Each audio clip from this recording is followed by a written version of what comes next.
Materiał, który oglądacie, powstał dzięki wsparciu patronów. Zanim zaczniecie słuchać dzisiejszej sesji, mały disclaimer. Kiedy rozgrywaliśmy tą sesję, pierwszą sesję przygody Noc Krwi do Warhammera, była to dla mnie, jako dla mistrza gry oraz dla moich graczy, pierwsza sesja Warhammera 4. edycji ever. Ani ja, ani moi gracze nigdy wcześniej nie graliśmy w Warhammera 4. edycję. Część z nas grała w Warhammera 2. edycję.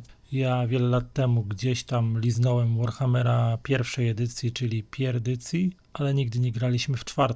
To spowodowało, że mimo tego, że przeczytałem podręcznik i zapoznałem się z zasadami, to jednak wiele z nich stosowaliśmy źle. Dlatego jeżeli zauważycie, że gramy niezgodnie z zasadami, to wiedzcie, że was ostrzegałem. Z tego też powodu wynikło trochę nieporozumień. Totalnie źle prowadziliśmy walkę, która się na tej sesji na 2 kolejnych odbywała i jeszcze przez kilka innych sesji kolejnej kampanii, którą potem zaczęliśmy, graliśmy trochę niezgodnie z zasadami. Dlatego musicie mi to wybaczyć, ale rozgrywka pod względem mechanicznym w paru miejscach wygląda tak, jak wygląda. Nie pozostaje mi nic innego, jak życzyć wam po prostu miłego słuchania i oglądania. Dzień dobry, witam wszystkich serdecznie z tej strony Żuraw z kanału żuraw.pl i dzisiaj witam serdecznie na pierwszej sesji Warhammera 4. edycji, czyli gry, którą ja będę prowadził po raz pierwszy w swojej RPG-owej karierze, jeżeli chodzi o ogóle o Warhammera. Ponieważ z Warhammerem gdzieś tam z przeszłości miałem styczność z 1. edycją, i troszkę z 2, ale to były jakieś pojedyncze sesje, w których brałem udział albo które gdzieś widziałem jako jakiś tam poboczny uczestnik, więc niczego nigdy w Warhammerze nie prowadziłem, ale oczywiście mając tak długi staż RPGowy jak ja i czytając różne rzeczy, to ciężko było Warhammera przynajmniej przez jakąś osmozę RPGową nie poznać i nie wiedzieć, co to za gra. Dzisiaj zagramy sobie w prostą przygodę, która została wymyślona i opublikowana na łamach White Dwarfa jeszcze w latach 80. ubiegłego stulecia, która ma tytuł Noc Krwi, więc można się spodziewać, że dzisiaj będzie rozrywkowo, szczególnie, że mamy ucznia czarodzieja w drużynie, więc tym bardziej może być rozrywkowo. A ze mną są moi dzisiejsi gracze, niestety w składzie tylko 3 osób, miały być 4, ale jedna z osób niestety dzisiaj zajęta mocno pracą, która jej wypadła dosyć niespodziewanie i gramy tylko we trójkę. Wrócił na łamy kanału, przynajmniej na razie, Perfekt, który kiedyś ze mną grał w dużo Werwdowna przede wszystkim. Witam ponownie serdecznie. Cześć wszystkich, witam. Przypomnij, jaki fanpage na Facebooku prowadzisz, czy już go nie prowadzisz? A tak, prowadzę fanpage na Facebooku, Nerd na medycynie, czyli Fifi. Trochę o medycynie, trochę o fantastyce. Jakbyście ochotę, zapraszam. Zapraszam do odszukania, na pewno link do tego fanpage'a umieszczę w opisie filmu, kiedy on w końcu wyląduje na YouTubie, bo jeszcze troszkę wody w rejku płynie od tego momentu. Drugą osobą grającą jest Kamix, który już kilka razy wystąpił na moim kanale. Siemka. I ostatnią osobą grającą jest Artur Everam, który też już w kilku sesjach wziął udział. Cześć. Pochwal się, przypomnij na jakim TikToku cię można oglądać i co streamujesz? Acoustic Charm. Tak, TikTok, Głównie Acoustic. na TikToku, tak. Głównie na TikToku i głównie to granie i śpiewanie. Tak jest. Trasa między miasteczkiem Auerswald a Ubersreikiem. Celem waszej podróży. Jesteście zbieraniną indywiduów, które zostały wynajęte przez Klausa Braunhofa, jednego z licznych kupców, który wędruje po Reichlandzie od miasta do miasta i próbuje wiązać koniec z końcem i rozwijać swój interes. Klaus najął was w Auerswaldzie. Szukał chętnych do przejazdu krytym wozem drogami Reichlandu właśnie z Auerswaldu do Ubersreiku, a żeby akurat każdy z was potrzebował dostać się do tego miasta, o którym mowa, więc szybko dogadaliście się z Klausem i załadowaliście się na jego wóz. Zapada powoli zmierzch, a wy przedzieracie się mozolnie na krytym wozie zaprzężonym w 2 pociągowe konie przez ostępy Reiklandu. Wasza droga wiedzie niedaleko przez las, ale niedaleko rzeki Teufel, która swoim biegiem łączy 2 miasta i jest jednym z dopływów wielkiej rzeki Reik, która jest główną arterią zasilającą w imperium wodę i będącą głównym szlakiem handlowym, a również nie raz i nie 2 szlakiem przemieszczania się wojsk imperialnych, wojsk prowincji między różnymi miejscami. Niestety po drodze pogoda przestała wam dopisywać. Rozpętała się szaleńcza ulewa, która przeszła w sypiącą gromami i błyskawicami burzę. Gdzieś tam po niebie przetoczył się grom, niebo nad lasem zahuczało, a wy tylko szczelniej poutulaliście się swoimi płaszczami i swoimi kurtkami, chroniąc się przed dotkliwą wilgocią i zimnem, która zawiewa mimo tego, że buda powozu jest skryta impregnowanym materiałem. Siedzący na koźle Klaus smoka tam uspokajająco na konie, które opanowanym przez mrok lesie i zapadający coraz głębiej zmierzch zaczynają zachowywać się bardzo nerwowo. Psia mać, przeklina. Jeżeli ta ulewa jeszcze długo potrwa, to możemy utknąć w cholernym błocku i nigdy nie dotrzeć do Ubersreiku. Ale jak trzeba będzie pchać wóz albo wyciągać go z błota, to pomożecie, co? I tak zwraca się do was. Ech, no niech ci będzie, Klaus. Pomożemy. W końcu jednak mamy wspólny interes, żeby się tam dostać. No właśnie, pomożemy. Właśnie, siedzicie na tym wozie, znacie się właściwie od niedawna, kiedy odpowiedzieliście na ogłoszenie, które i rozwiesił gdzieś tam na tablicach ogłoszeniowych i wykrzykiwał w różnych przybytkach Klaus, szykując się do wyjazdu z Sauerswaldu. Kto siedzi na wozie Klausa, Braunhofa i kto najął się do profesji najemnego ochroniarza? Karel. Tak. Jednym z podróżujących jest Karel Liesken, człowiek, aktualnie traper, który podąża za bogactwem, chce się wzbogacić, dołączyć do jakichś wyższych sfer oraz stara się przeżyć każdy kolejny dzień. A coś więcej o swoim wyglądzie? A, jasne. No, Klaus to takiego Karel średniego wzrostu człowiek, złoto-brązowe włosy, nie jakieś długie, ale tak schludnie nawet przycięte. Kolor oczu dość niespotykany, ponieważ blado-szary. I młody jest to mężczyzna, bo w wieku 22, więc taki idealny wiek. W sile wieku można by powiedzieć na te czasy. Nieco obok Karela na wozie siedzi Theodewin, czyli Theo Schwarzbert. Oprych, bardzo wysoki człowiek o brązowych włosach, lekkim zaroście, cechuje się fachem oprycha, podąża za ambicjami, które wynikają z jego przeszłości, a mianowicie w jego żyłach płynie też troszeczkę niebieskiej krwi, bo jego ojcem był pomniejszy możnowładca, jednak jest tylko bękartem. Został wyrzucony tak naprawdę z tego przybytku, prowadzi swoje własne życie i próbuje wrócić w rejony świata, z których pochodzi. Jest dość bezkompromisowy, dość rubaszny, znany z takiego dosyć niewyparzonego języka, mówi co myśli i tyle.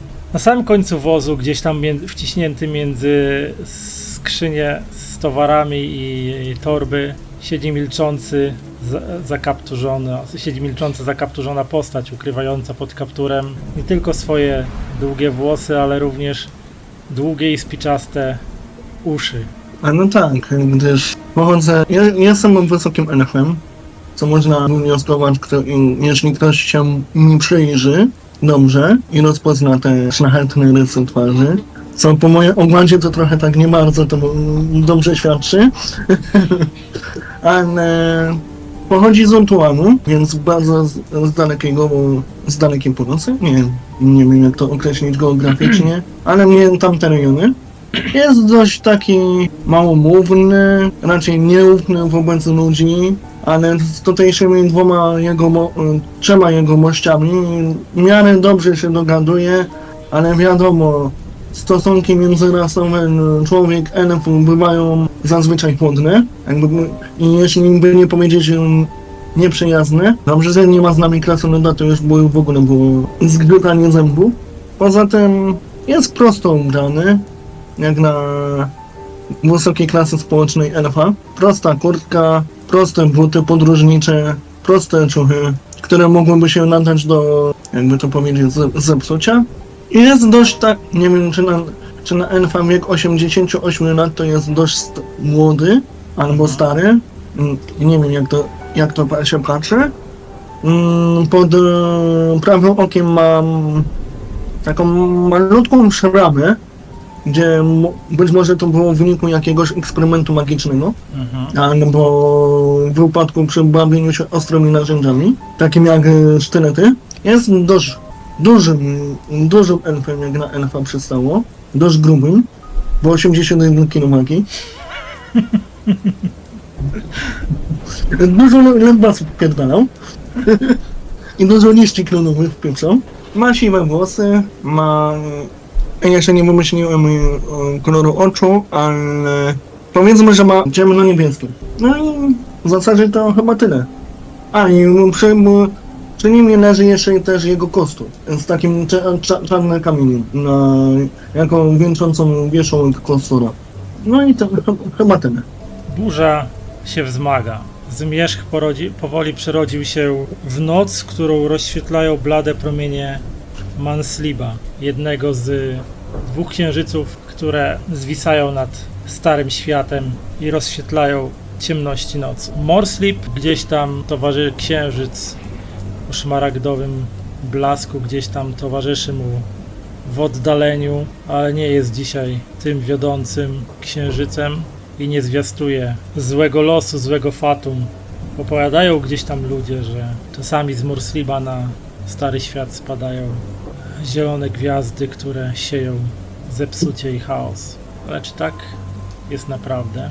Nie było wam dane długo się nad tym zastanawiać, bo wraz z potężnym trzaskiem pioruna, który rozlega się niedaleko was, słyszycie głośny trzask i drzewo na drodze przed wami z hukiem wali się na ziemię, zagradzając wam drogę.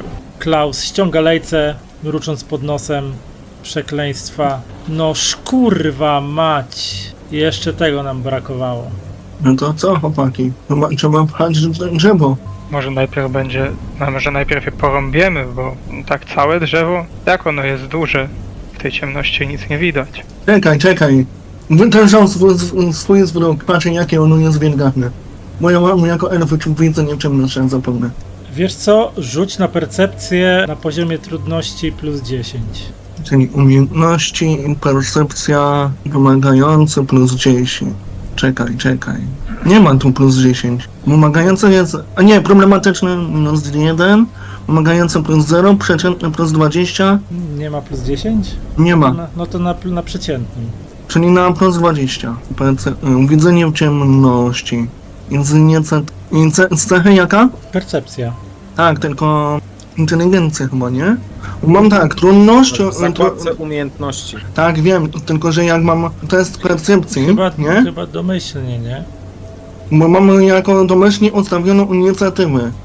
I to nie wiem, czy to jest dobrze, czy nie. No to pewnie tak ma być. No dobra, no to jak tak, no to tak. 86 na 75. No to minus 1 tam nie sukcesu. No cóż, Wiesz co?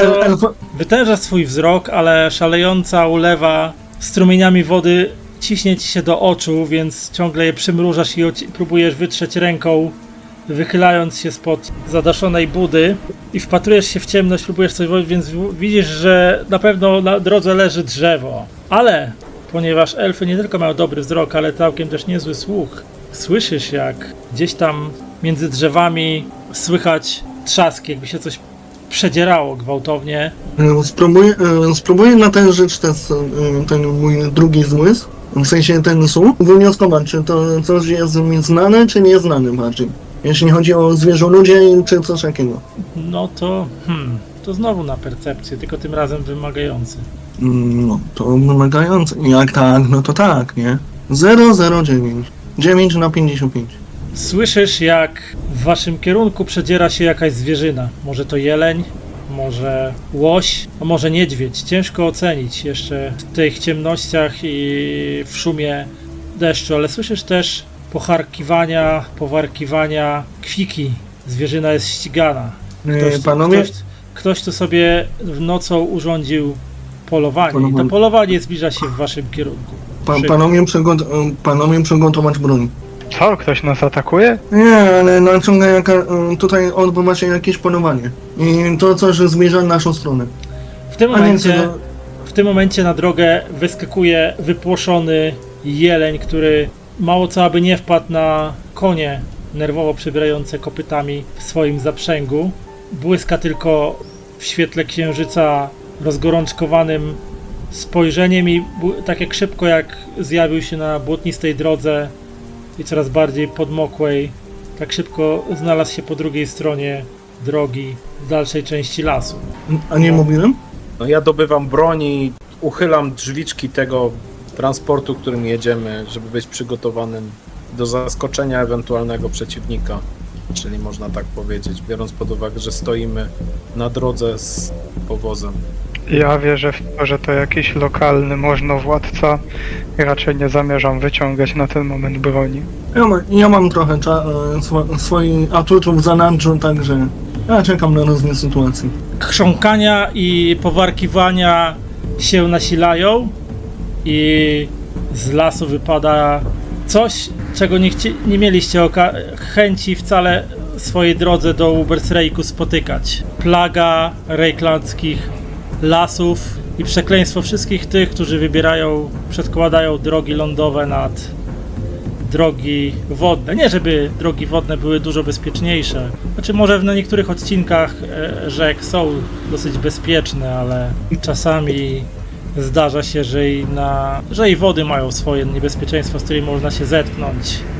Bo oto z pomiędzy drzew na drogę wypadają rozgorączkowane, rozwrzeszczane postaci, których makabryczny wygląd wstrząsa wami do głębi, bo oto przypominające połączenie bawołów i ludzi, dwóch zwierzoludzi i pomiędzy drzew z drugiej strony drogi banda zdegenerowanych i przerażająco wyglądających mutantów, których spaczenie chaosu dotknęło na tyle mocno, że nie jest możliwe to, by mogli bezpiecznie przebywać między ludźmi, by właściwie mogli żyć między ludźmi. Przez chwilę patrzą się w ślad za uciekającym jeleniem, który był zbyt szybki jak na ich starania, ale za to po chwili ich rozgorączkowane spojrzenia, głodne, wygłodniałe, spragnione mordu i krwi spoczywają na waszych koniach. Konie zaczynają nerwowo szarpać się w swoich cuglach. Klaus musi spiąć wszystkie siły po to, żeby utrzymać się na drodze i żeby spanikowane nie próbowały ściągnąć wozu z wami wszystkimi gdzieś między drzewa do lasu, co by mogło drastycznie wam utrudnić wszelką drogę do Ubersreiku później. Nie, zwierzoludzie.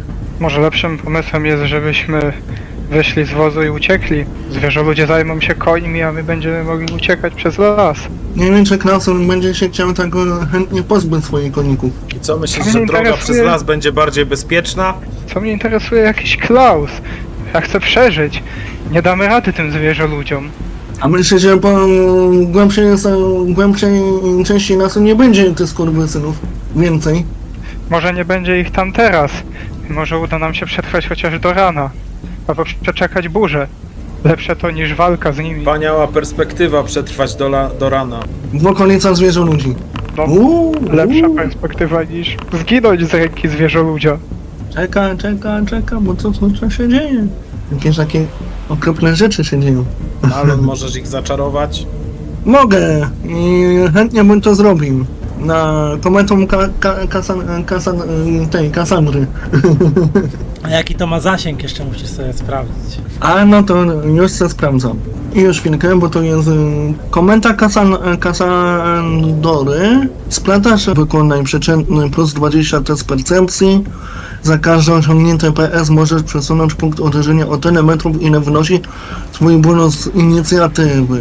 Za każde ujemne PS MG może przesunąć punkt uderzenia w losowym kierunku o tyle metrów, ile wynosi twój bonus z inicjatywy. Kometa Kasandory uznawana jest za magiczny pocisk o współczynniku obrażeń plus 12, który zadaje obrażenia wszystkim istotom w zasięgu. Aha, czyli chyba to jest liczba metrów równa inicjatywie. Inicjatywa ma 47. No to miał być Dobrze. zasięg, inicjatywa metrów, tak, bo tam masz w szczegółach masz ile jest. Więc masz tyle yardów w sumie, bo to w yardach jest, ile masz inicjatywy. Czyli w zasięgu 47 metrów możesz próbować coś, ale musisz pamiętać, że musisz spleść 20 poziomów sukcesu, żeby to rzucić. Wiem, wiem, ale to może się udać, a może nie. A jesteś pierwszy w kolejce, proszę pana. No niestety, taką inicjatywę mamy, no to No sprawdzę. chyba, że chcesz wydać punkt szczęścia na to, żeby sobie opóźnić działanie i być jakby w innym miejscu, ale to wtedy szczęście musisz wydać. A to nie, Głona zachowa sobie szczęście na późniejszą ewentualność. No to zobaczmy, czy splatanie magii wejdzie. Jaka trudność? Nie, no to po prostu tam klikasz na splatanie magii i tyle, i zbierasz sukcesy albo nie. Plus 4 PS. No to jeszcze 16 poziomów sukcesu i spleciesz. To by było na tyle z ciebie. No to no, niestety to są długie spele. Dobra, Klaus, co będzie robił Klaus? Klaus rzuci czy on ma tutaj opiekę nad zwierzętami. Jako możliwe powinien. Dobra, to rzucę mu na oswajanie. Będzie przeciętny, nie, to nie będzie przeciętny, to będzie problematyczny rzut. Oj. Porażka. Klaus szarpie się z końmi, które w tym momencie wyrywają się i próbują ściągnąć wóz w kierunku gdzieś tu, w las. W tym momencie już, Nie stronę zwierzoludzi. tak, wóz jest ściągany w kierunku lasu, niedobrze. I teraz jest następna osoba, to będzie Karel. Karel wyciągnie broń, nie wiem, przygotowuje jakąś pozycję obronną, trzęsąc się ze strachu, modląc się do Sigmara o pomoc. Wybierasz umiejętność, której chcesz używać w trybie defensywnym, a otrzymasz premię plus 20 do testów obronnych z wykorzystaniem tej umiejętności aż do początku swojej następnej tury. Czyli wybierasz sobie umiejętność, jeśli byłbyś chciał używać do defensywy, będziesz miał do niej plus 20, jeśli byłbyś atakowany. Aha, umiejętność. Wiesz, walka bronią też jest umiejętnością, więc... O tak, no to chyba mam broń biała podstawowa, mógłbym mieć plus 20. Okej, no to jeżeli do cię... wartości defensywnych. Jeżeli w tej turze jakiś cię przeciwnik zaatakuje, to będziesz miał w rzucie obronnym plus 20. Dobra, zapamiętam. Teraz Theo Devin. Przede wszystkim ja jestem na wozie cały czas, a nie chyba, że mnie zrzuciłeś z wozu. A możecie się poruszać. Nie, możesz się przecież, ja musiałem tylko wóz przenieść, bo wóz był osobnym jakby kafelkiem, więc... Okej. O, Teo zaklął siarczyście i stwierdził, że musi pomóc woźnicy w tym, żeby utrzymać konie w jakimś rezonie i dosiadł się szybko do woźnicy i próbuje mu wyrwać lejce z dłoni, tak żeby zaciągnąć wodzę, żeby te konie trochę zastopować. Masz jakąś umiejętność, jeszcze jeżeli nie masz test na powożenie, tylko w tym momencie będzie on już miał poziom minus 20, czyli będzie to trudny no test. mam powożenie. Trudny, tak? Mówisz? A dlaczegóż trudny? No bo zwierzęta już spanikowały, Klaus ich nie może utrzymać i one już wdarły się częściowo do lasu, więc tutaj wyciągnięcie ich z tego zamysłu no już będzie jakby większym wyzwaniem. A jeszcze zwierzoludzie wokół. A poza tym właśnie akurat blisko są zwierzoludzie, którzy wywołują Ogólny terror. w koniach wywołują dodatkowy strach, nie? Czy chcesz ten wynik zostawić, czy używasz punktu szczęścia, żeby to przerzucić? Nie używam punktu szczęścia. No niestety dopadasz do Klausa i łapiesz z nim lejce, próbując odciągnąć konie, ale skubańce perszerony podczepione do tego wozu szarpią się na tyle mocno, że we dwóch mało co nie spadacie z tego kozła. Natomiast nieco je spowolniliście, w sensie, że już prawie że stanęły w miejscu, ale nie udaje wam się ich jakby ściągnąć z powrotem na drogę, więc jesteście tak w połowie. Konie są już w lesie i kawałek wozu już prawie też już jest na ściółce leśnej, ale jeszcze tak udało wam się tak zatrzymać. I szarpiecie się we dwóch teraz z tym. Czy my nie powinniśmy rzucać na strach, bo oni są zwierzoludźmi? Nie, Ja jakoś tak. zwierzoludzie nie wywołują strachu. A nie, aha. Chyba grozy też nie. Ja przepraszam na sekundkę. Co, oni będą szarżować na nas? 4 yardy. Tak, szarża, znaczy w dwójce tak było, że to była podwójna liczba biegu. A biegu, tak? Prędkości twojej, tyle, Szybkości, jakby no to wartość, tak, 8. Oni tylko wyciągając takie topory, pordzewiałe topory, poszczerbione, takie wielgachne topory, mając w dłoniach, zbliżają się po prostu na odległość powoli, nieubłaganie. W tą Przydałby się stronę. garłacz. Ten tutaj coś tam warczy niezrozumiale, ten tutaj też się przesunie. O. Konie zaczynają coraz bardziej panikować, bo jest duża szansa, że zarąbią wam konie, zanim was zabiorę, jeżeli nie zejdziecie z wozu. Teraz mutant. A ja myślałem, że będzie tylko przyjemna przejażdżka po szlaku, a tu mutanci. Wszyscy tutaj umrzemy. No, będziemy nowe postacie robić. Weźcie w garść, to może przeżyjemy. Dobra, daj mi spleść, daj mi się skupić. Na razie widzę, że tylko kontemplujesz, a nie działasz. Umrę na wozie z elfem próbującym rzucić jakiś czar z Klausem i z Theodenem, czy jak mu tam było.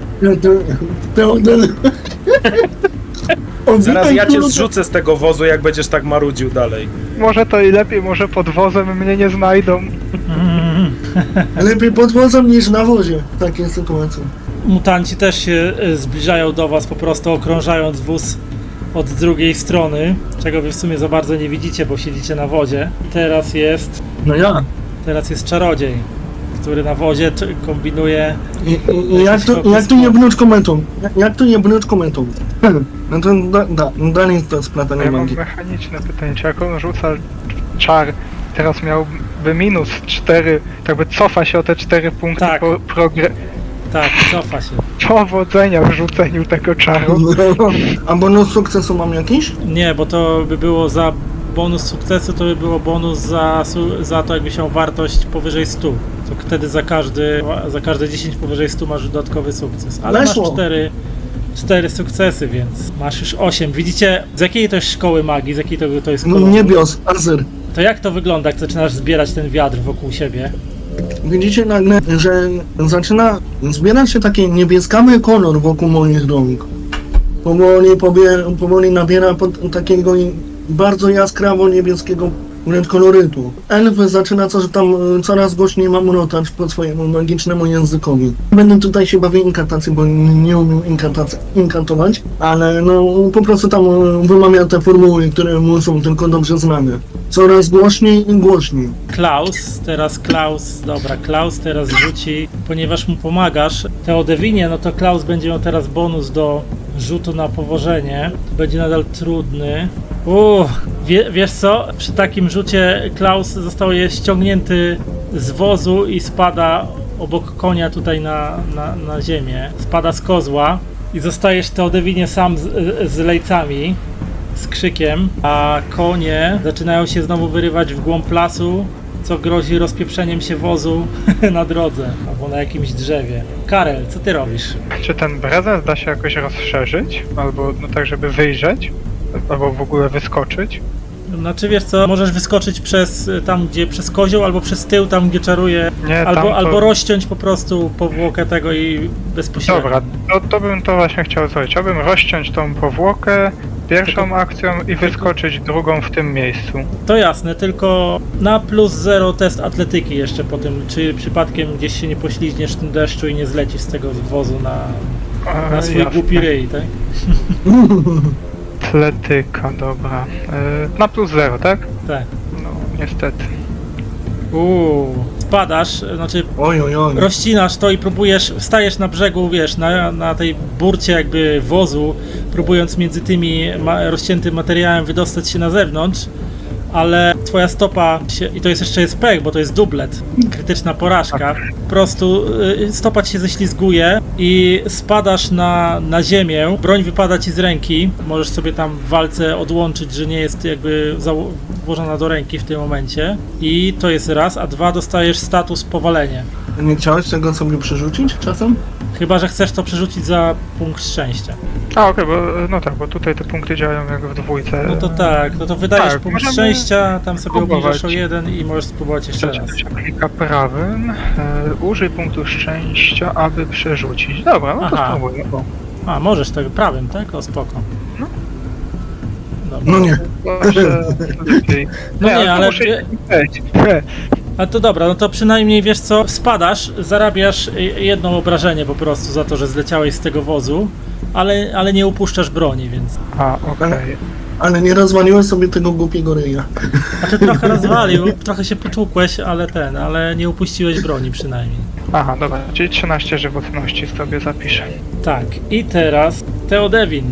Twój szarpnięty mocno przez lejce Klaus z krzykiem wypada na zewnątrz i ląduje obok konia, gdzieś tam w krzakach, zostawiając cię samego z podenerwowanymi końmi. Ja szybko oceniam sytuację. Kątem oka widzisz dwóch bałowo wyglądających zwierzoludzi z toporami, którzy zbliżają się z ewidentnymi wrogimi zamiarami w kierunku twoim i koni.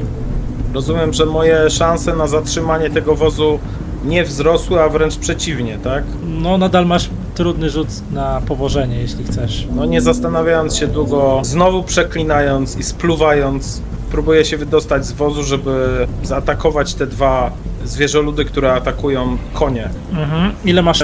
Ile masz ruchu, szybkości? 4? Tak, 4. To możesz tu się przemieścić, na przykład, tutaj gdzie wskazałem, w normalnym ruchu. Jeżeli użyjesz po prostu chodu, czyli zrezygnujesz z testu, a zrezygnujesz z walki, no to możesz się nawet i tu przemieścić, albo tu.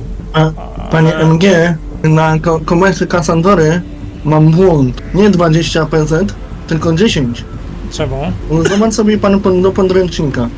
Jest PZ 10. Kurde, 20? Poziom To zaklęcia dużo. 10, no faktycznie. No to już mam. O nie, 8 plus 8? Masz 8, Nie, no. 8. No to jeszcze jeden rzut. Tylko ciekawe, może u tobie, ale czekaj, bo tobie może podwyższyło punkty, bo ty nie masz magii tajemnej jeszcze. A, może. Ty, może. Nie faktycznie. masz zapamiętanego tego, wiesz? Może dlatego, tak być. dlatego musisz 2 razy więcej poziomów sukcesów zebrać. Dobra. No to ja się nie będę kłócił w takim razie, ale... Więc Teodewinie, schodzisz sobie po prostu tutaj i stajesz, czy zużywasz... Możesz zaszarżować ewentualnie. No właśnie, i jeżeli zaszarżuję, to jestem w stanie kogoś dosięgnąć atakiem od razu. Tak, i nawet będziesz miał jedną przewagę do tego za szarżę. Dobra, zasady, walka... Tak, szarża już, Szarża na pewno daje przewagę, to na 100%. Nie? to wiem. Szybkość masz 4, to po szarży jedyną akcją, jaką możesz wykonać, jest atakowanie przeciwnika, co oznacza test walki wręcz lub broni białej. Dokładnie tego chcę. Po prostu wtedy ruszasz się o 8 yardów, a nie o 4. Czyli w którym miejscu mogę wylądować? To sobie klikasz na linijkę i sobie możesz wymierzyć, ale to możesz wylądować tu, Okej. Przesuwam się... Albo Tu mogę chyba wylądować, nie? bo Tam tu było jest 6 8. yardów. No to Tam 6. było 6. Tyle mi No. wystarczy. Tylko musisz zaznaczyć tego przeciwnika prawym przyciskiem myszy 2 razy klikając na nim. Tam w zakładce walka klikasz po prostu na swoją broń, tej co używasz i wtedy też rzuci ci na atak. I pamiętaj, że przewagę masz jedną. Okej. Przewaga, wartość 1, tak? Tak. Test przeciwstawny, czy ja będę parować? Czekaj, unik, broń, ja będę parował to. Oni mają coś takiego? O kurde. Mają. Ale wygrał o 2 sukcesy, zadajesz 9 obrażeń. Czekaj, wygrał, to ten zadał Ja obrażenia? wygrałem. A, Tak. ty wygrałeś. Dobra. 9 obrażeń to chyba nie tak dużo. No nie, bo oni jeszcze pancerz mają, więc zeskoczyłeś z wozu i zagrodziłeś drogę zwierzoczłowiekowi, który jest od ciebie, mimo tego, że ty jesteś wysokim chłopem, to on jeszcze z pół głowy od ciebie wyższy jest. Zamachnąłeś się na niego mieczem i ciachnąłeś go gdzieś przez korpus, tak? Przez korpus, rozcinając jego łachmaniarską, podniszczoną, skórzaną zbroję i tnąc przez to owłosione ciało, bestia zaryczała, wznosząc topór do ataku. Przez to, że go trafiłeś, będziesz miał teraz kolejną przewagę w następnej rundzie, więc będziesz miał już 2. I teraz jest pora na tego Gora, który przesuwa się tu, zaznacza cię i będzie teraz on w ciebie bił. Nie ma przewag, więc jest... Aha, tam jak pojawiało się okno rzutu, to szarże sobie mogłeś po prostu zaznaczyć. Tam jest taka opcja na szarże, ale on nie szarżuje. Ale on nie szarżuje na ciebie. Teraz masz możliwość parowania bronią ręczną, drugą ręką sztyletem albo unikania. Nie wiem, co tam wolisz, musisz sobie przyjrzeć się swoim statystykom, co ci się bardziej opłaca. Jak unikasz, no to nie będziesz mógł mu oddać w tej samej rundzie. Jak będziesz parował czy bronią, czy sztyletem, to masz szansę mu się odgryźć, nie? A w przypadku parowania to jest statystyka na broń, tak? Tak, statystyka walki wręcz się Mhm. używa, no. I tam No, chyba musi być- i z przewagami, jeśli ci okno wyskoczy, to z przewagami oczywiście twoimi. Dobra, no to Dwiema. używam broni ręcznej, żeby to spróbować sparować. No to 2 przewagi pamiętaj, że masz. Tak. W parowaniu też przewagi wchodzą, czy nie? W sensie on dostaje przewagę dodatkową? To znaczy on dostał za to, że uderzył go wcześniej, wiesz? A tak, ale mi chodzi o to, że jak uda mu się sparować, to ten Tak, bo dostaje... za każdy przeciwstawny test dostajesz przewagę, jak ci się uda, więc... Nice. Więc te przewagi szybko się rosną, nie? Znowu wygrał przeciwko Gor. To jest taki imponujący sukces nawet.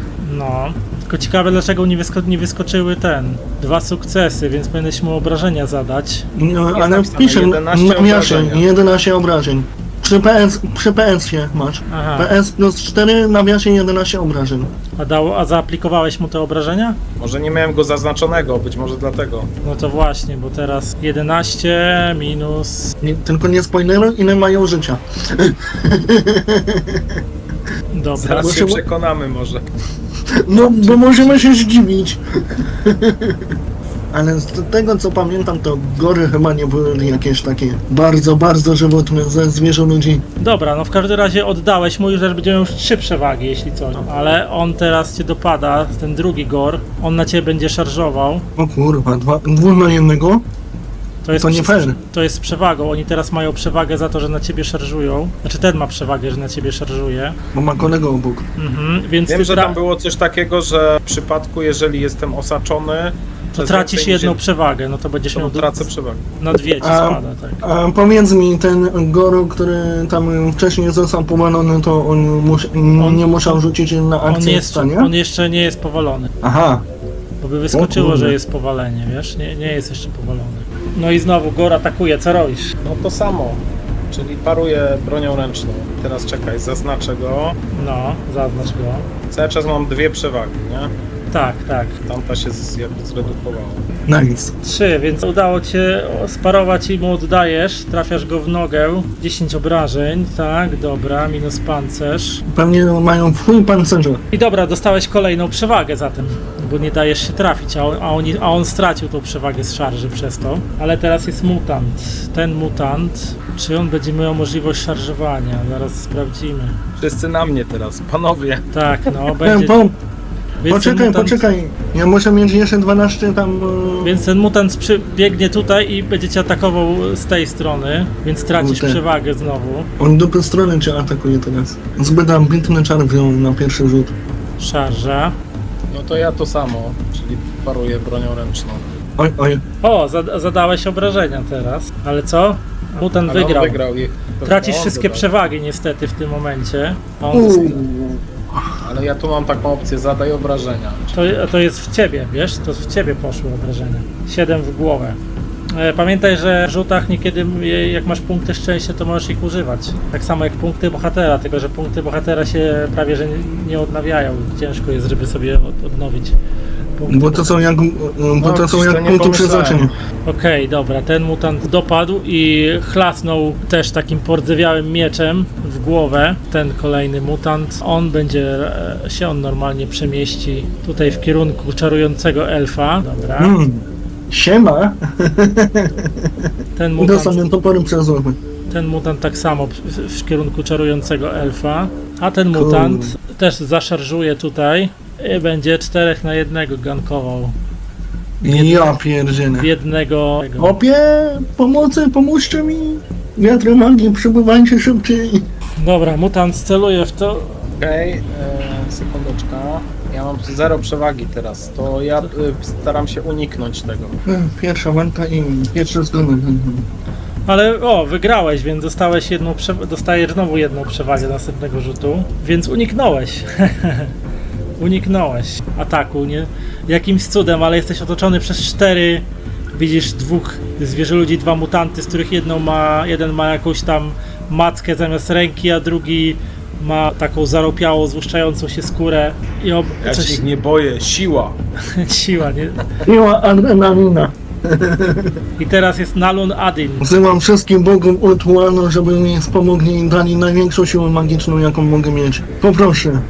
I spletam magię. Tylko żeby dubletu nie było. No. Chyba ci się udaje, nie?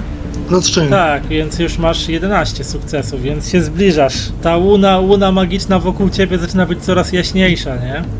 Takie... Może zanim ta walka się skończy, może rzucisz ten czar. Dokładnie. A oni mogą przerwać? Czar? Tak, jeśli go trafią, to mu przerywają koncentrację.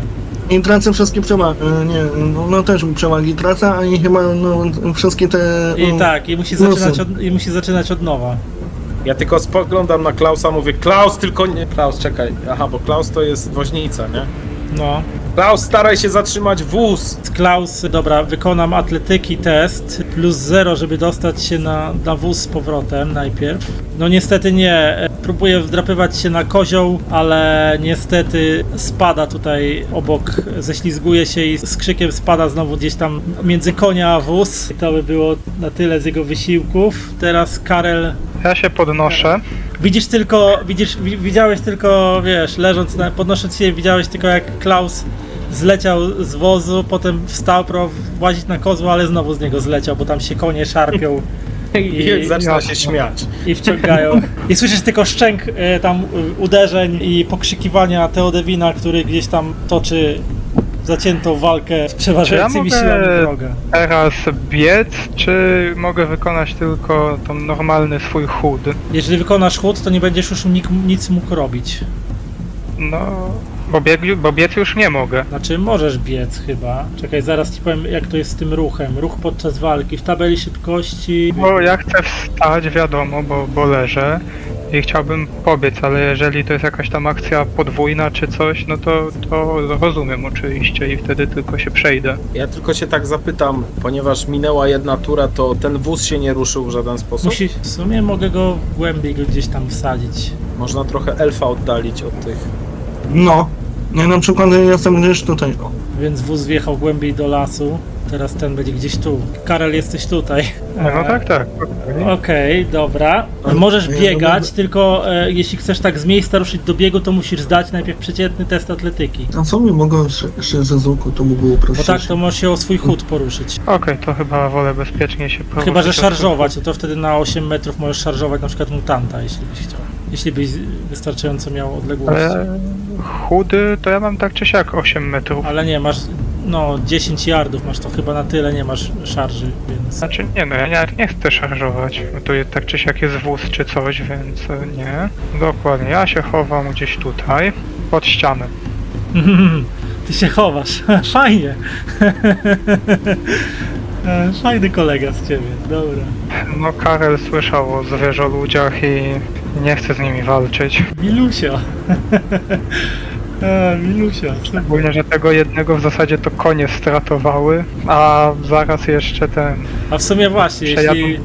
po Czekaj, tobie. nie? Konie, właśnie w sumie ten koń mógł wjechać na tego zwierzęcia, więc ja nim rzucę test atletyki. Czy on... Atletyka jest pod zręcznością czy pod zwinnością? No, z zręcznością powinna Już ci być. mówię. Na mój...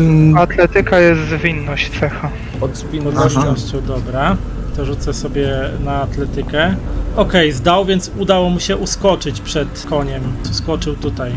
Okej, czyli Karel Lisken stchórzył, więc teraz mamy Theodewina, który jest w przejebanej sytuacji, bo za sobą ma wóz, a przed sobą ma czterech zmutowanych koleżków z Moje chaosu. pytanie, czy ja mogę wykonać zamach mieczem, generalnie zamachując się na co najmniej 2 przeciwników, taki cliff trochę. Tak jak ten, podpipięta.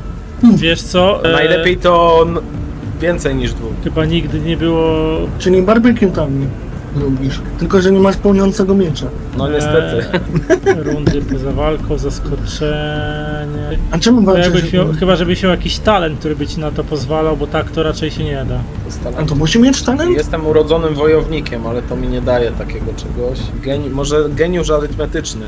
Na tej podstawie jestem w stanie obliczyć wszystkie kąty. Czekaj, finał ten milczenia, ta odwojna.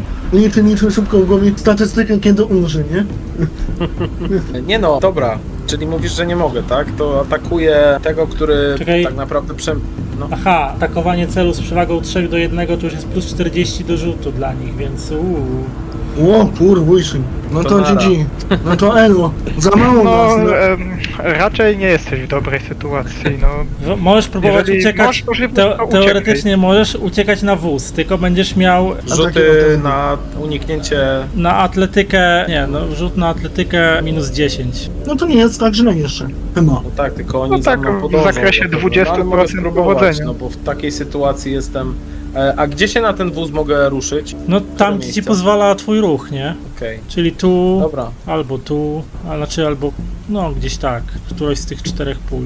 A mam taki, czekaj, jeszcze mam coś takiego jak silne nogi. Masz silne nogi, dzięki którym jesteś w stanie wykonywać nieprawdopodobnie dalekie skoki. No widzisz, no to mógłbyś na wóz wskoczyć, na dach na przykład, nie? Dodaj liczbę wykupień tego talentu do PS testów atletyki wiążących się. Czyli do poziomów sukcesu. Do poziomu Czyli sukcesu. masz wykupione to raz, czyli masz tam bonus PS, to byś miał jeden, nie? Tam No dobra, no to modyfikator. próbuję to robić w takim razie. Czyli rzucam na atletykę i bonus PS ustawiam na 1. A tu jest napisane od razu silne nogi, nie wiem czy w takim A, razie. to mam czyli ten- to nie to zaznaczasz, że masz silne nogi po prostu. Czekamy talent. Porażka. Czy chcesz to tym, No chcę. Bo to prawym przyciskiem i użyj punktu szczęścia. No O, i patrz. imponujący sukces, tak i. jestem w Dobra. stanie przeskoczyć nad wozem na drugą stronę? A tam jest o zasięgu coś mowa, czy nie? Nie, w tym talencie nie. No to skok, myślę, że 4 poziomy sukcesu to by ci dawały dodatkowe 4 metry, więc myślę, że dałoby radę, żebyś to zrobił. Heroicznie. Okej, no to wykonuję taki skok i przeskakuję gdzieś tutaj, to miejsce, tak? Mhm. Okay, i ja mam te sukcesów, 11 mam na pół, czyli jeszcze muszę wyrzucić jakieś 8, żeby się udało. Nie, czekaj, 9. To jest nierealne. Okej, więc przeskakujesz na drugą stronę wozu, więc masz chwilę spokoju. Tutaj Klaus i Karel widzą jak coś nieprawdopodobnego, jak właściwie to wyglądało trochę tak, jak że Theodewin tak wyskoczył do góry, tak odbił się jeszcze nogą od prezentowego dachu tego wozu i zeskoczył po drugiej stronie. Jak na trampolinie. Widzicie, jak w strugach deszczu, jak po jego skroni spływają jakieś tam stróżka krwi, widocznie jest ranny. Po tym zagraniu, po tym ruchu słychać tylko wściekłe wrzaski rozgniewanych i rozzłoszczonych mutantów i zwierzoludzi, którzy próbują swoją frustrację teraz przelać. Na alfa. Nie, ten Gor przesuwa się tutaj i on zaatakuje konia. O nie, co za brutal. Konie będzie atakował. Koń ma 22 żywotności. Nawet do sporu. Więc czekaj, ja teraz tego konia, token konia tu wyciągnę. Gor zaatakuje tego konia. Czekaj, zobaczę, bo on ma jeszcze furię. Muszę zobaczyć, co robi furia. Stworzenie ulega czasami wszechogarniającej wściekłości. Może wydać wszystkie przewagi, minimalnie jedno, aby wzbudzić w sobie nienawiść wobec przeciwników w walce wręcz. Jeżeli stworzenie zebrało przynajmniej 3 przewagi, może wydać wszystkie przewagi i wpaść w szał bojowy. On miał jedną przewagę, chociaż dobrze mówię? Nie miał przewag żadnych, więc on w furię nie może wpaść. On po prostu zaatakuje tego konia normalnie. I będzie próbował ubić konia ze złości. Koń co może odpowiedzieć? Może odpowiedzieć unikiem, bronią. O, koń będzie się bronił. Z kopyta go jebnie. Więc koń będzie się bronił przed Gorem. Koń trafił 11 punktów sukcesu. Zastosowano obrażenia 15. Gor wygrał przeciwko koniu.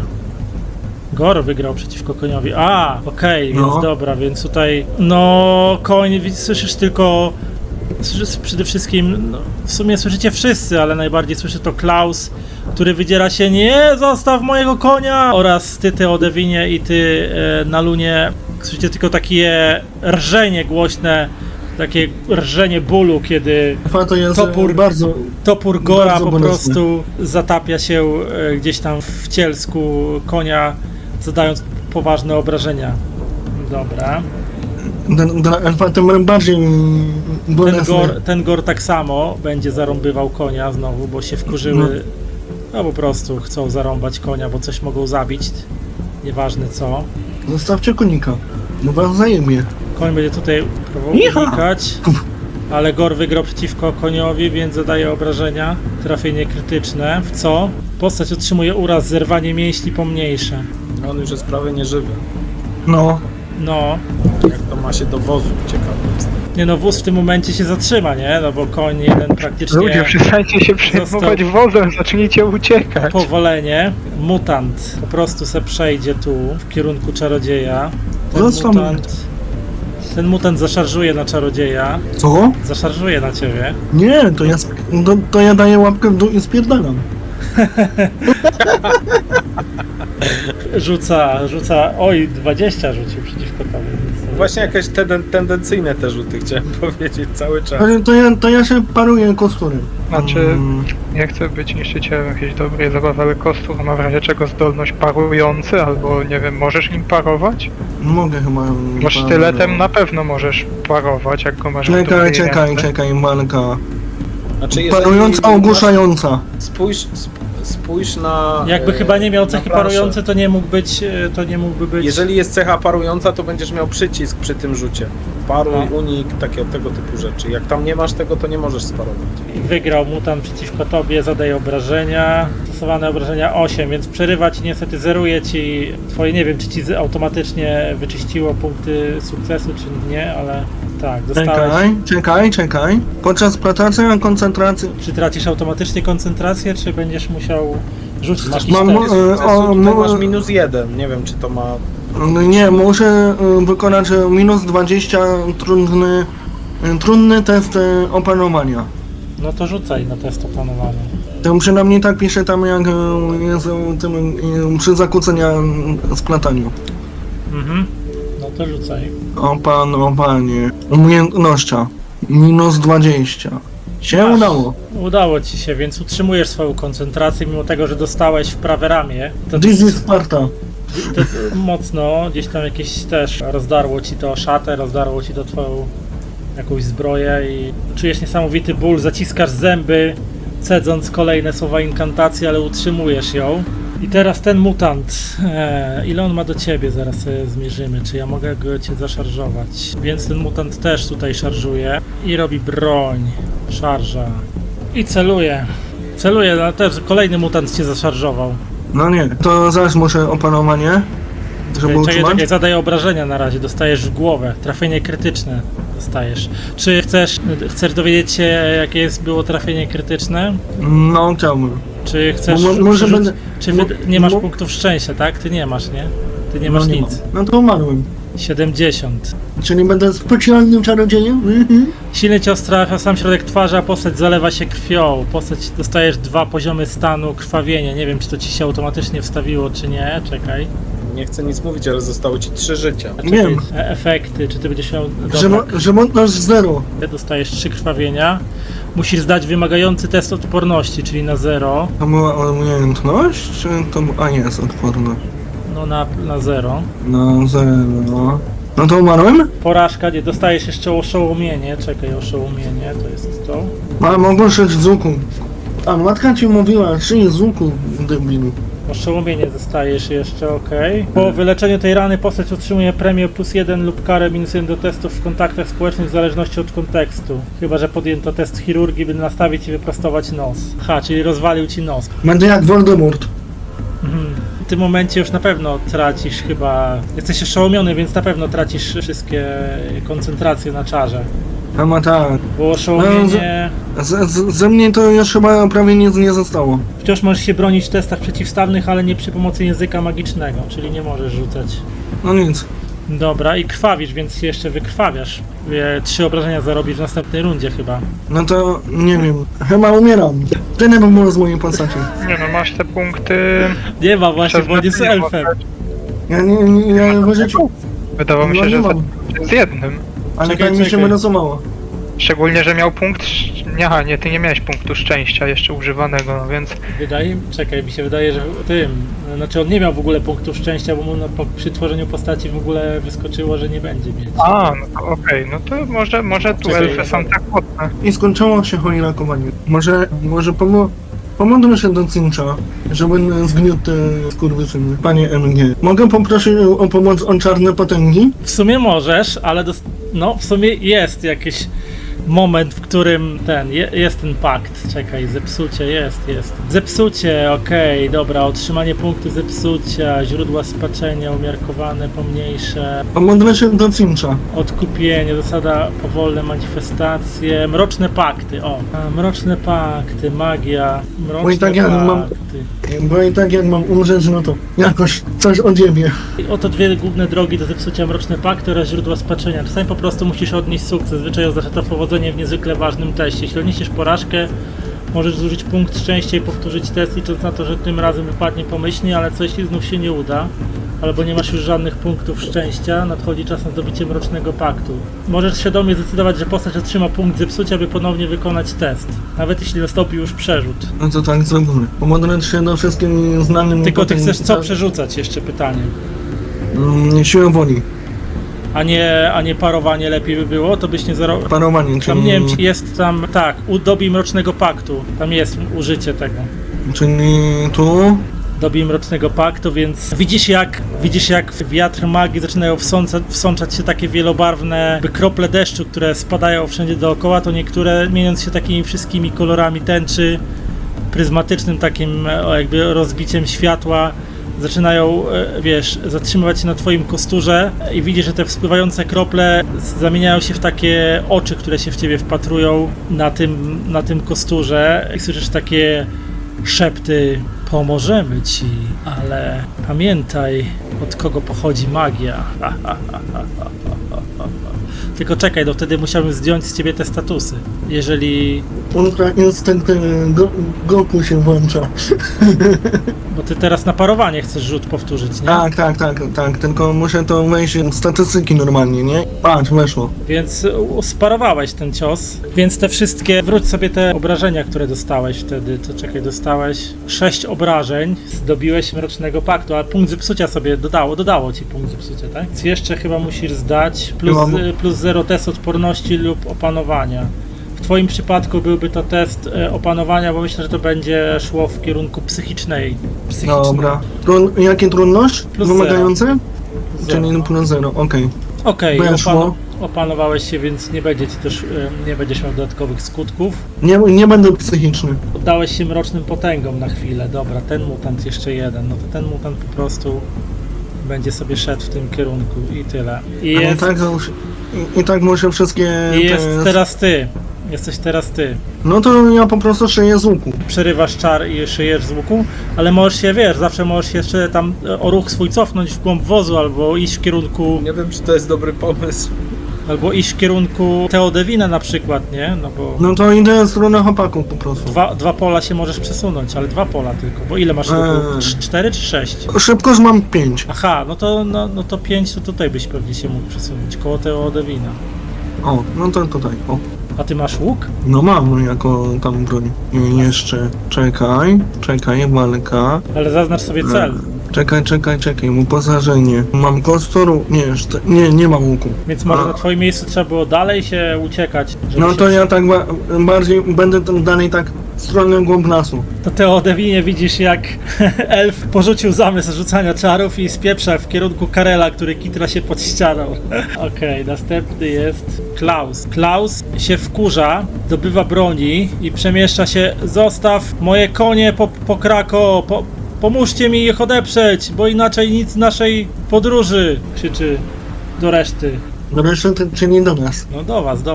Poczekaj, jak oberwiesz od tych zwierzę ludzi, Karel. to zobaczysz. Teraz Karel.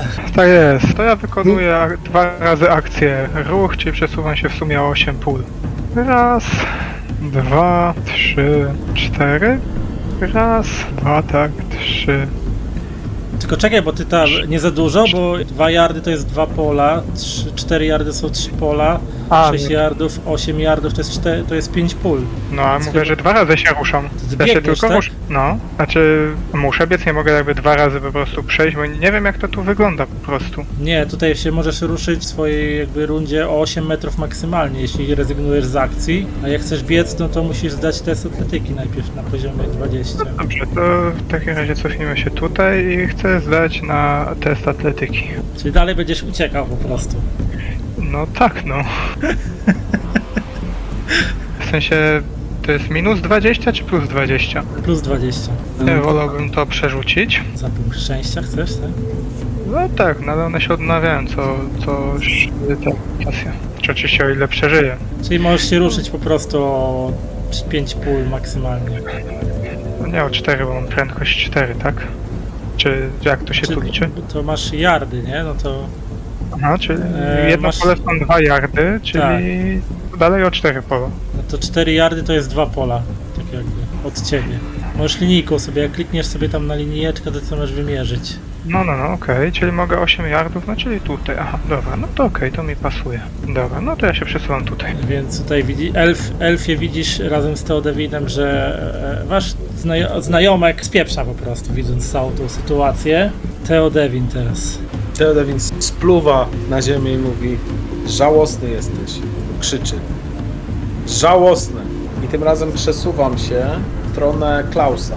Maksymalnie mogę, czyli Pamiętajcie, że punkty bohatera też możecie wydać na ustalenie wyniku i na przykład jak ustalicie sobie na przykład wynik poniżej, czyli dający wam sukces i ustalicie go na dublecie, to macie krytyczny sukces i na przykład zadajecie od razu krytyczne obrażenia w ten sposób, więc może się udać, że wyeliminujecie kogoś z walki w tym momencie w jednym rzucie. No ja niestety nie mogę. Bo czaruję. No już teraz nie czarujesz, bo zrezygnowałeś z tego. No ale może będę coś jeszcze próbował. Więc tak naprawdę nie wiem, co możesz robić. Może będziesz... Ja tam jestem zdania, że jakbyście się trzymali razem, to mogliście tą walkę spokojnie wygrać, bo tutaj te przewagi się stakują i... ja idę w tą stronę. Niestety nie mam żadnej broni, z której mógłbym zaatakować na dystans, więc no, co ja mogę jeszcze zrobić? To dobra, to teraz ten Gor. To on będzie szarżował. Zaszarżuje Klausa. Trafienie krytyczne. Prawą nogę. Klaus... Teraz co on ma większe? Ma teraz tak. Unik. Czy on ma unik? Na pewno ma unik, tylko na poziomie takim, a walkę wręcz... No unik ma trochę większy, więc spróbuję unikać. Ależ to je zrobił! Klaus...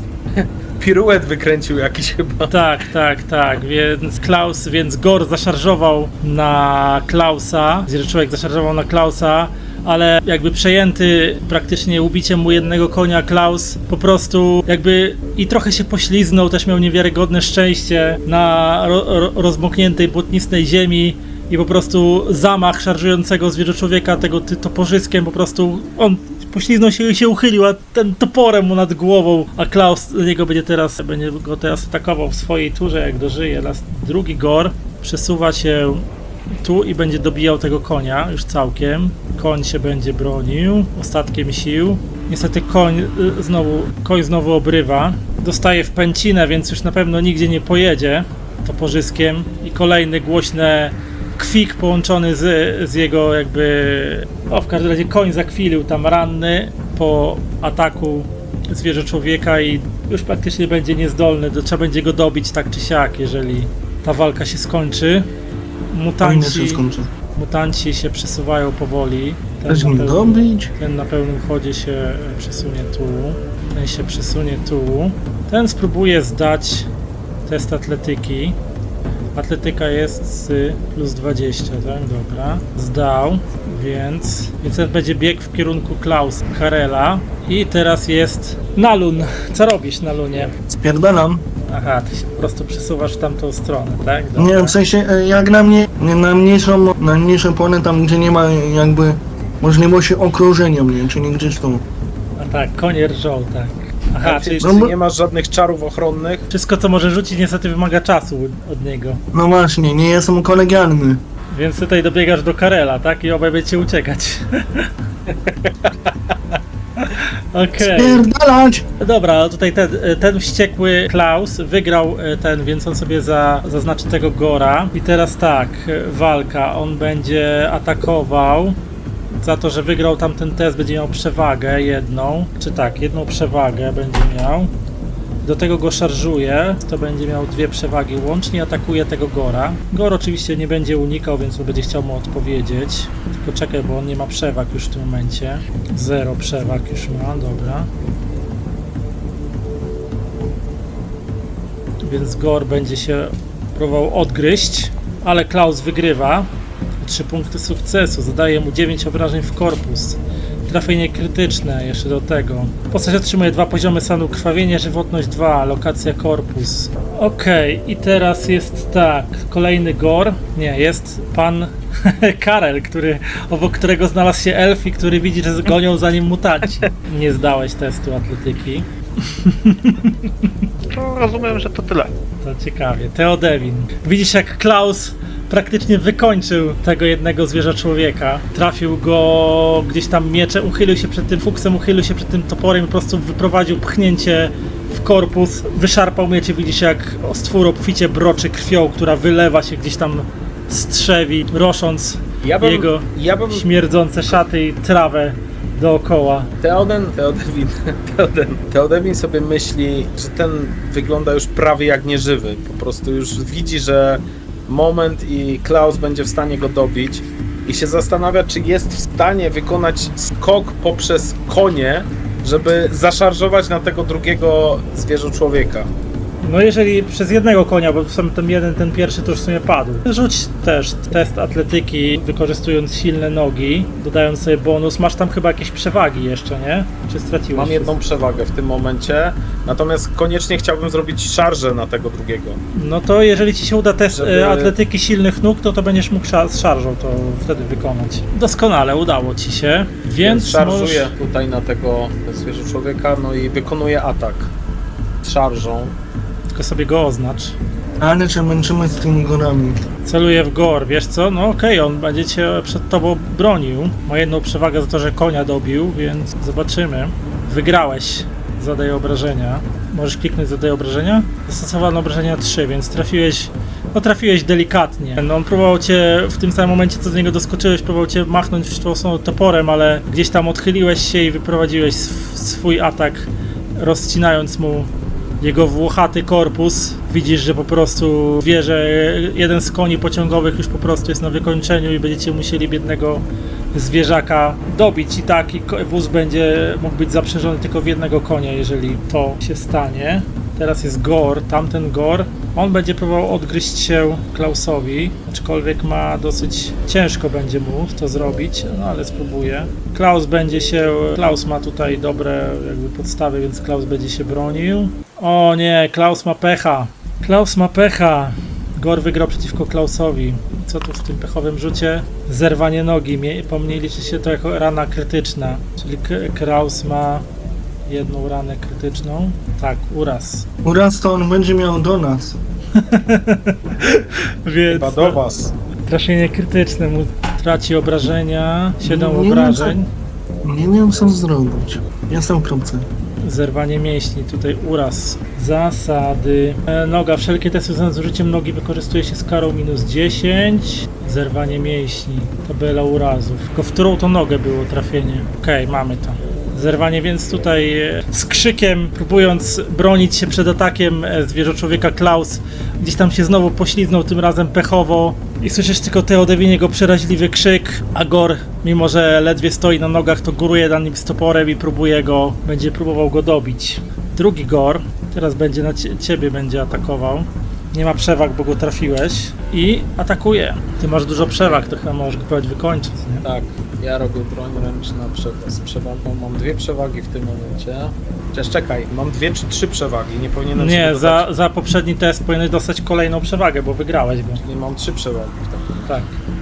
9 punktów sukcesu. Zadałeś ile? 11 obrażeń. 11 obrażeń minus to jest na 0. Ledwo się już trzyma na nogach. Ledwo. Teraz tak, ten mutant. Umiejętności. Rzucimy sobie na atletykę i będziemy biec. Dobra, to ja tylko przeczytam, że tutaj w trakcie swojej tury postać może użyć swojej akcji, aby zerwać się do biegu. Wytrągnąć ten przeciętny test atletyki. W ten sposób możesz pobiec. Przykładowo postać o szybkości 4, która w teście osiągnęła -2 punkty te przewagi, czy S, no i cokolwiek to jest, może przebiec dodatkowe jakby 14 metrów, bo to jest 16 minus punkty. Aha, 16 minus punkty, tak? Znaczy minus poziomy sukcesu. A, minus poziomy sukcesu, tak, no. Czyli on może 13 przebiec yardów. Ten mutant jakby chciał biec za tobą.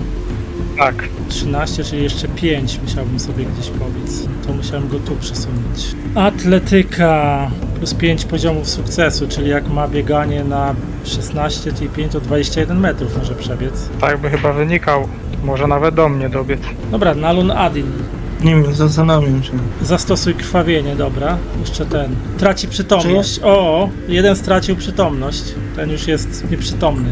Wykrwawił się, więc już nie dobije Klausa. Czy ja jak mogę, poruszając się, na przykład, nie wiem, inkantować? Platanie magii, czy możesz używać No. się poruszając? No. Ha, to trzeba było gdzieś poczytać o splataniu magii. Musisz być inkantowane, to nie możesz mieć problemów z głosem i przewaga. No jedynie chyba. Testy splatania magii, niektóre dało się skoncentrować. Jeśli byś miał, jakbyś miał krytyczne splatanie magii, to mógłbyś wszystkie sukcesy zdobyć w jednej turze. Chyba nic o poruszaniu się nie ma, więc raczej chyba nie możesz się poruszać. Ale mógłbyś wydać, nie masz, bo nie masz punktów bohatera. Mógłbyś wydać punkt bohatera, żeby ustalić wynik na krytyczny sukces, na przykład na 11. I wtedy możesz automatycznie splacasz w tej czurze czar i w następnej możesz go rzucić, nie? To mógłbyś... Chyba, że się tak omówimy, ale nie będziemy tacy, nie? No nie, bo nie masz punktów bohatera. Mógłbyś je uzyskać po tej sesji, ewentualnie gdybyś się zachowywał nieco inaczej, jak się zachowujesz, to można by byłoby cię ewentualnie przyznać za jakieś bohaterskie akcje, ale nie za takie coś, więc musisz decydować, co będziesz robił. Nie wiem, ja jestem głupi. Nie mam pomysłu. A ile masz walki wręcz? No ale mam 6 życia, nie? Halo. Ale walki wręcz mam 34. A, to tak średnio. Jestem bardziej US-owy. Jaki? No bardziej szczelec lepszy jest ze mnie. Ale szczelania nie mam. Ja Ja by coś pierdolę. zasugerował, ale nawet nie wie, gdzie podzieli się jego kompanii, bo stracił ich z oczu w tym momencie. Nawet nie wiem, gdzie jesteście. Zawsze możesz biec w drugą stronę, w kierunku Teodewina, nie? I próbować się chronić w jego okolicach. No to będę się biegł w stronę Klausa po prostu.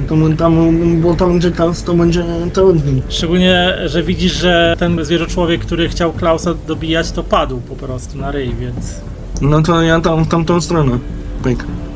Ale możesz biec, możesz po prostu włączyć bieganie, to rzucasz na atletykę i wtedy możesz się poruszyć o swój bieg plus minus twoje poziomy sukcesu, nie? Nie, atletyka. Rzucasz na plus 20 test atletyki. Aha, no to już rzuciłem, ale to dobra, plus 20. No to masz 4, czyli możesz na swój bieg plus 4 metry, więc nie wiem ile masz biegu, 16? Biegu mam 20. No to na 24 metry możesz się przesunąć od miejsca, w którym stałeś, nie?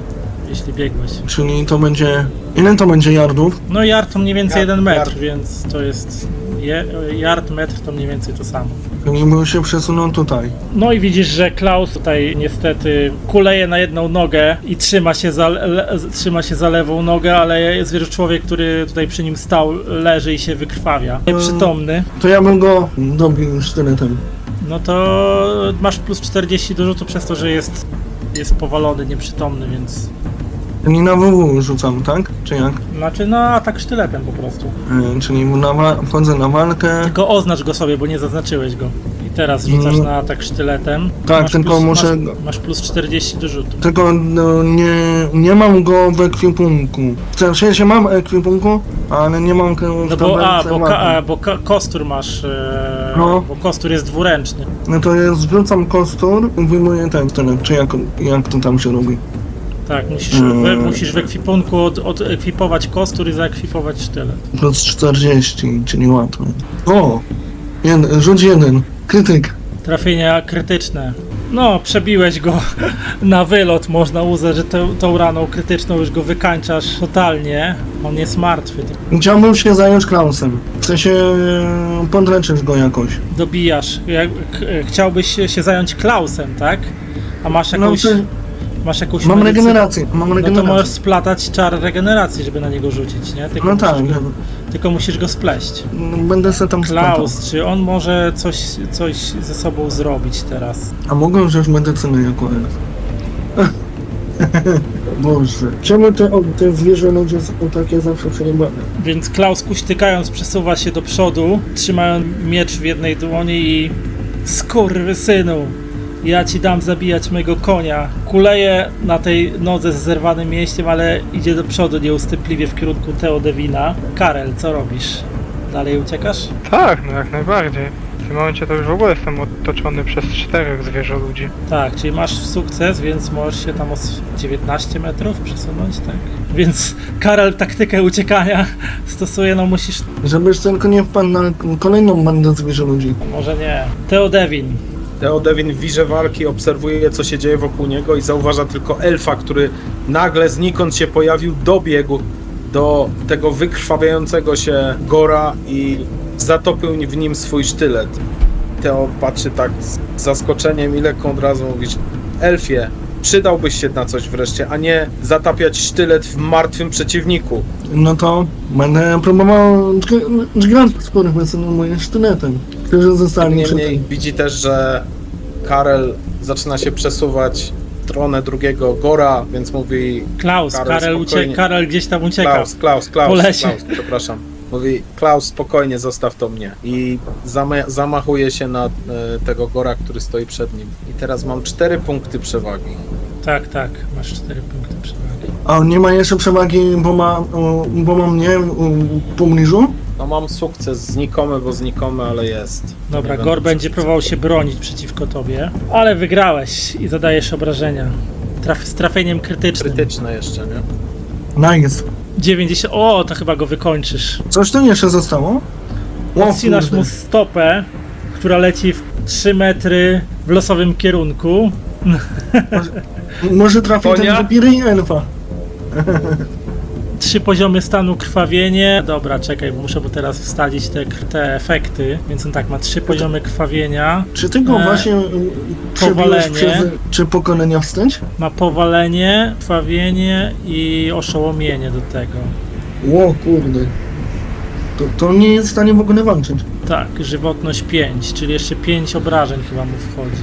No więc właściwie praktycznie, że go wykończyłeś, można powiedzieć, nie? Bo w tym momencie on się przewraca z rykiem, takim rykiem bólu, nienawiści i przerażenia. I teraz każdy z mutantów będzie zdawał test opanowania modyfikatorem plus 20. Czy zdał? Znikoma porażka. Dobra, więc ten mutant będzie uciekał gdzieś w głąb lasu. Kolejny. Sukces. Ten zostaje. Dobra. Opanowanie. Okej, ten kurde. też się opanowuje, dobra. I ostatni, opanowanie plus 20. Okej, dobra, jeden z mutantów, usłyszawszy przeraźliwe krzyki umierającego powoli dowódcy, którym najprawdopodobniej był ten zwierzę-człowiek, albo ci dwaj zwierzę-ludzie, salwuje się ucieczką do lasu, ale właściwie nikt nie zwraca na to uwagi, bo wszyscy zajmują się swoimi sprawami. Gor martwy jest martwy, więc ja go usunę z tej walki. Ten Gor, no niewiele jest w stanie zrobić, więc on tylko się przesuwa. Mutant, słysząc krzyki swojego rannego towarzysza, odpuszcza gonienie za Karelem i będzie teraz rzucał na atletykę i zobaczymy, ile przebiegnie. Może się wyjebie na ten głupi ryj. O kurde, Plus nie. 4 punkty sukcesu, czyli 20 metrów mogę nim przebiec. Skuba nie... 20 metrów to tutaj mogę dobiec, okej. Więc on przybiega tutaj i znajduje się nagle koło elfa, wrzeszcząc dziko. Co on tu robi? No przybiegł. Kolejny też, rzuca na atletykę. Znowu mnie kurwa jak to zajebane. Plus 5, czyli będzie miał 21 metrów, może nawet przebiec. Dobrze. Czyli też koło mnie. Nawet gdzieś tu go przesunę, okej, więc mutant biegnie i wbiega między ciebie a kulejącego Klausa. I ostatni, atletyka. A czy nie było czegoś takiego, że jak oni przebiegają koło mnie, a ja mam broń wyciągniętą, to nie mogę zadać jakiegoś ataku jakby okazyjnego w tym dedeku jest? W Warhammerze chyba nie ma ataków okazyjnych, z tego co mi wiadomo. Nie, Nie wiem, nie wypowiem się jak jest w tej edycji. Nie zdążyłem jeszcze przeczytać. 5 punktów sukcesu, czyli też Trzeba doczytać. 21 metrów. Okej, czyli on może tutaj dobiec. Pierdziele, znowu jestem otoczony przez zgraje gruby, obryczny typu. No ale oni nic nie mogą zrobić, więc się, wiesz, oni się tylko przybiegli, więc ty się jeszcze możesz ruszyć. Ten uciekł, więc go już usuwam z tej walki, on się nie liczy. Dobra. Nalun, teraz twoja kolej. Ja widzę swoją bezradność jako magiczny, kurde, kutalong. Biorę ten sztylet i ciacham bez opamiętania do góry. Tylko może rusz się, żeby nie być otoczonym, co? Czy wolisz być otoczony? I Ale to nie możesz atakować, musisz na sąsiednim polu stać, no. I ciuknę tego.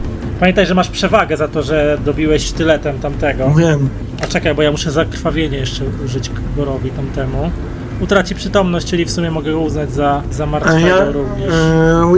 Jaka trudność? No trudność testu jakie? Wymagający Nie ma trudności, Okay. Po prostu jak atakujesz to z przewagą. O, coś mam lagi jakieś trochę. No i weszło. Atakujesz mutant. Dobra, rzuciłeś 45 na 47. No co, mutant się spróbuje obronić przeciwko tobie. On nie ma Proszę, tutaj... żeby nie uszedł. Oj, obronił się i to bardzo. Kurwa. Więc dostajesz 9 obrażeń minus twój pancerz w prawą nogę. No ale u mnie też pisze 5 obrażeń u niego. Ale to ciebie wchodzą, bo ty przegrywasz tą walkę, wiesz? Aha. Bo testy są No to ja przeciwstawne. No to ja jestem znowu martwy. pakt musisz chyba podpisać. No chyba tak to zrobię. Znaczy, a co, ty nie masz żadnego pancerza na sobie? Ja mam ten napisał Masz 2 punkty pancerza na każdym, czyli masz A, 9 minus, no to masz, na minus 1 jesteś, no to faktycznie. no to paktuj. Czyli chcesz drugi raz użyć na atak sztyletem, chcesz rzucić jeszcze raz? No. No to okej. Słyszysz, Sinch cię wzywa, dziecko, oddaj się wszystkim kolorom chaosu. To możesz użyć tam mroczny punk na teście broni, ale czy punkty zepsucia już? 41 na 47. Dalej mutant przeciwko tobie wygrał. Wykonanie taktyczny odwrót. Ale czekaj, jak? No w tej momencie zostałeś trafiony w sumie za 7 punktów obrażeń. To znowu jestem martwy. No nie martwy, ale masz jakieś tam chyba obrażenia krytyczne. Chyba tracisz przytomność wtedy, jak ci spadnie poniżej zera. Możliwe, może tak być. No chyba tak jest. No to jestem nieprzytomny. No, utrata przytomności. Niestety, Elfie, padasz pod tym razem cios miecza. Chciałeś dziabnąć sztyletem, ale szybki mutant był znacznie szybszy od ciebie i po prostu dziabnął cię w nogę mieczem. Ból wybuchnął faerią barw chaosu w twojej głowie. Słyszysz tylko ochrypły śmiech oddalający się, kiedy jakby tęczowe kolory migające ci przed oczami nagle zmieniają się w ciemność i osuwasz się na ziemię. Nalun niestety padł. Klaus widzi, że Theodewin obrócił się, to odwraca się, będzie atakował tego mutanta i rzuca. 77 to był pech raczej, więc Klaus rzuca na pecha. Niestety ból nogi z rozerwanym mięśniem powoduje, że zamachuje się, ale przeszywający ból sprawia, że wypuszcza z ręki miecz, który po prostu upada mu na ziemię. Mutant będzie mu oddawał 10 obrażeń. Ile on ma pancerza? 4, czyli 6. Widzę, że Klaus się ledwo trzyma, ale daje naprawdę z siebie wszystko. Karel, oddalasz się od całej tej historii? Okej, czy ja mogę się przesunąć 15? Czyli tak, mogę tutaj. Theodewin, widzisz jak elf padł, raniony sztyletem. Klaus się ledwo trzyma na nogach. Karel gdzieś zniknął. Tak, elf padł, zauważyłem to.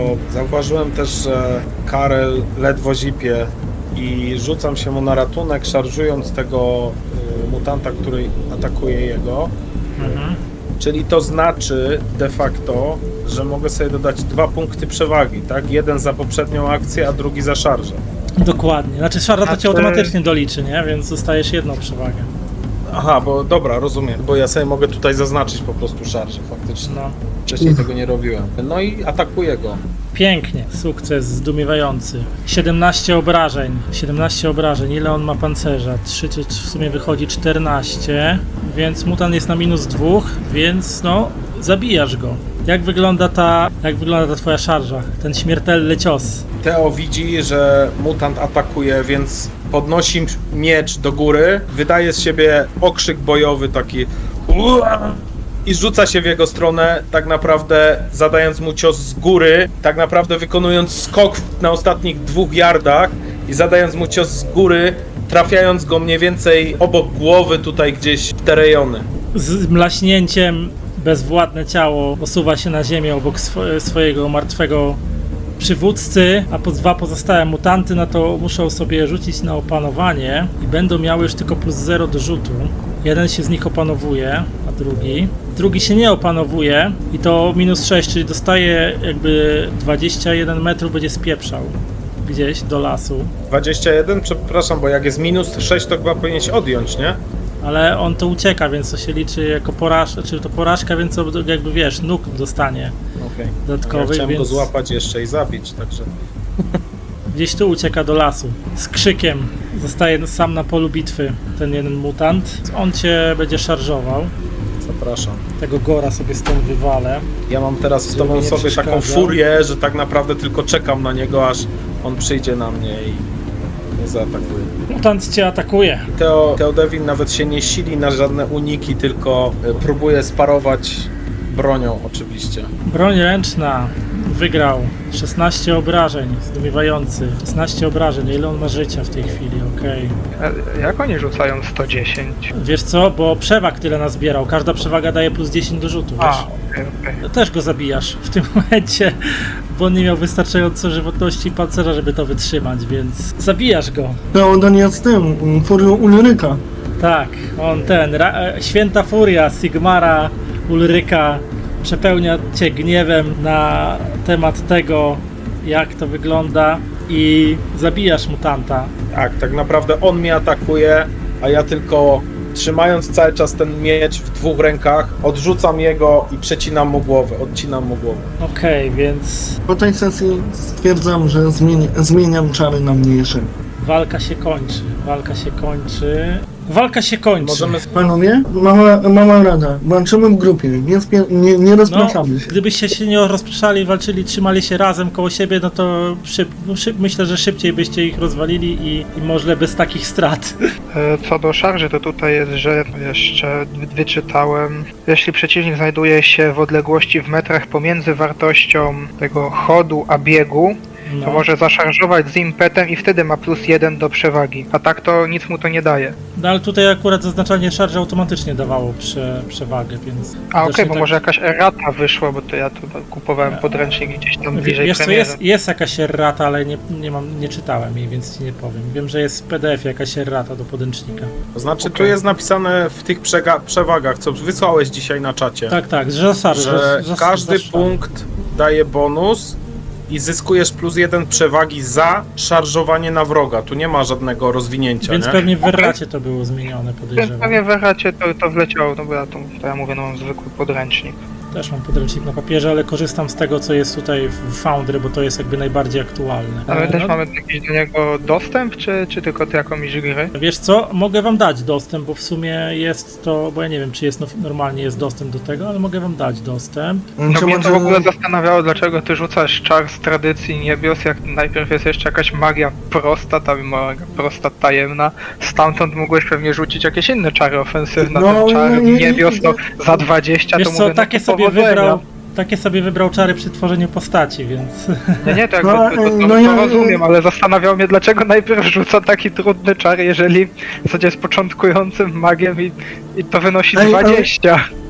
Ja teraz, wiesz, patrzę na magię prostą tajemną i takie, wow, to są czary pociskowe. Więc teraz Takie, tak, nie? wydaje mi się, że Wydaje mi się, że no tutaj w tym momencie mamy kilka problemów do rozwiązania po tej walce. Po pierwsze, elf jest nieprzytomny, po drugie, Klaus jest ciężko ranny w nogę i po trzecie, został wam tylko jeden koń, bo tamten został zabity przez zwierzę ludzi, co komplikuje sprawę i drzewo, dwa, zostało naprawdę. drzewo, którego trzeba się pozbyć z drogi, żeby dało się dalej jechać w kierunku Berserku. I teraz chyba wypadałoby rozbić obóz i odpocząć, bo tam jeśli odpoczniecie, zrobicie sobie długi odpoczynek, nawiązując do dedeczków, to będziecie mogli się trochę pouzdrawiać i elf wróci do przytomności. To... Na razie to jeszcze Karela tutaj nie ma. Jak ja sobie stoję, jestem jeszcze w takiej furii i nie widzę Karela, nie? No nie ma Karela tutaj. Uważaj, Karel, żebyś nie dostał w ryj od Teodwina. A może tak być. Może się tak zdarzyć. W ogóle to tak, chyba tak, wszyscy z was, którzy byli trafieni przez któregokolwiek zwierzęczłowieka czy mutanta, czyli Karel, Klaus, A mnie chyba w końcu Karel żaden nie trafił. Karel nie Nie. był trafiony. No tak, Ja dostałem tylko na ryj, mam przez to, że Klausa, spadłem z wozu. Klausa mam tutaj na Theodewin był myśli. trafiony, Tak, Elf był trafiony. dobra, bo teraz tak, zepsucie, Aha, to. O cholera. bo mieliście styczność z przedstawicielami chaosu i teraz muszę... Ale poczekaj, przez którego? Przez Gora czy przez mutanta? Czy to nie ma znaczenia? Nie ma znaczenia. Okej. Dobra, wymagający na plus 0 test odporności. Proszę, test odporności od ciebie, Theodewinie, od Elfa i Klausem wykonam też. Jakie tutaj wpływ mają te punkty zepsucia? Co one powodują? Mutacje mogą powodować, albo choroby psychiczne, zależy czy to jest zepsucie fizyczne czy psychiczne, a jak nazbierasz ich tam tyle, ile tam masz na karcie postaci max, no to przechodzisz na stronę chaosu i zostajesz no takim totalnym już, nie wiem, możesz się... Rozumiem, jakąś akolitą. Tracisz postać po prostu, czy coś takiego. No to ja mam 3, A czemu masz 3? bo mi nie wyszło. No to masz 3 punkty zepsucia, tak. Powoli staje się chaosem. Aha. A tobie jeszcze, Nalun, miałeś też rzucić jeszcze test na opanowanie u siebie. Ojejku. Na plus 20. Ojejku. No i weszło. No to okej, nic się więcej nie dzieje. Zdumiewający Theodewin nie dostaje punktów zepsucia, bo się oparł. Okej, więc dobra, wracamy do momentu, w którym Theodewin stoi wściekły. Karel w sumie siedzi na ziemi w deszczu i jęczy z bólu. Elf leży nieprzytomny. Co robicie? Ja cały czas stoję w deszczu i jestem lekko zakrwawiony od swojej i krwi mutantów i gorów. Przewagi tam Dyszę. jeszcze możesz wywalić już swoje, po walce się anulują. Punkty mi przewagi, to one było? chyba się... No, same się chyba zresetowały. Po co mi to było? Trzeba było zostać w domu. Gdzieś tam niebo przecina kolejna błyskawica i rozlega się huk grzmotu. Ulewa nadal szaleje. Ja podchodzę, już trochę się uspokoiłem, odrobinę. Podchodzę do Klausa i pytam, A, jeszcze jedno, Jest. Theodewinie. Myślę, że jak idziesz do Klausa, przez chwilę pomiędzy burzowych chmur przedziera się promień księżyca, który pada na twoją twarz. Manslip oświeca cię twoim srebrzystym blaskiem i gdzieś tam w głębi siebie czujesz, patrząc się przez chwilę na ten przebłysk księżyca na niebie, czujesz jakby taki nowy duch w ciebie wstąpił i możesz sobie dopisać 1 punkt bohatera więcej do swojej karty postaci. Tam chyba lewym przyciskiem myszy, jak klikniesz, to się doda. tak. No i podchodzę do Klausa, pytam się, jak oceniasz sytuację, czy w ogóle jesteś w stanie funkcjonować, jesteś w stanie iść, jechać? Jeżeli jakbym zrobił sobie jakieś prowizoryczne kule, mógłbym kuśtykać. Ale jeżeli nie ściągniemy tego drzewa z drogi, to cała ta wyprawa na marne i szczeźniemy tutaj. Pomóż mi odkolbaczyć konia. Podczepiemy go do drzewa. Może uda się je odciągnąć na bok. Ale musimy się zająć elfem. Każda para rąk może się obudzi. Musimy schować się do budy albo rozpalić jakieś małe ognisko pod wozem i się schować przed deszczem i odpocząć. Nie jest to może najmądrzejsze, co moglibyśmy zrobić, ale jeżeli chwilę nie odsapniemy, nie nabierzemy sił, to równie dobrze możemy się położyć i czekać na śmierć. Masz rację, chociaż nie jest to najbardziej bezpieczne miejsce. Kurwa, ale ten do tego, Karel, żeby rozbijać obóz. jeżeli ten chuj spierdolił, to niech zapomni o jakichkolwiek złotych koronach, które mu obiecałem. Hatfu na tchórza. Hatfu. A ty, Theodewinie, jesteś wielkim bohaterem na Sigmara, ale ty walczysz. Obiecałem ci złotą koronę, dam ci 3 za to, co dokonałeś dzisiejszej nocy, tylko niech dotrzemy do tego Ubersreiku. Obiecuję ci jakiem Klaus Brauenhof. Rozumiem. Choć szczerze mówiąc, za złote korony, zamiast złotych koron, wolałbym konia. Ostał mi się tylko jeden, który musi zaciągnąć nasz wóz do Ubersreiku. Porozmawiamy o tym, jak dotrzemy na miejsce. Na razie nic nie jest pewne. Poza tym to koń pociągowy. Zajmijmy się tym drzewem. Koń już się nieco uspokoił, więc jak chcesz się tam, no, zająć się odkubolczaniem konia, to rzuć na oswajanie, masz przez to, że Karel tam, znaczy nie Karel, tylko Klaus siedzi na glebie i tam uspokajająco coś przymawia do tego swojego konia, to masz plus 20 do rzutu. Przeciętny rzut.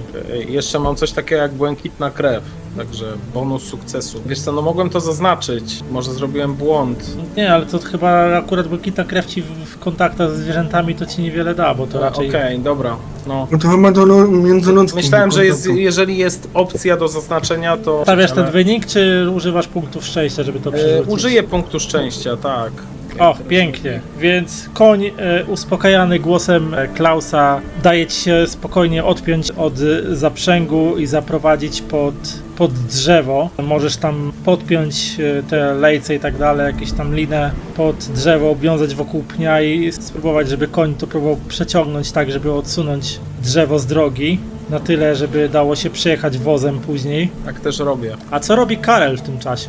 Ja dalej siedzę i moknę. Może przybliżam się tylko trochę bardziej do wozu, żeby mniej troszkę moknąć. Nie zamierzasz niczym pomagać reszcie ekipy?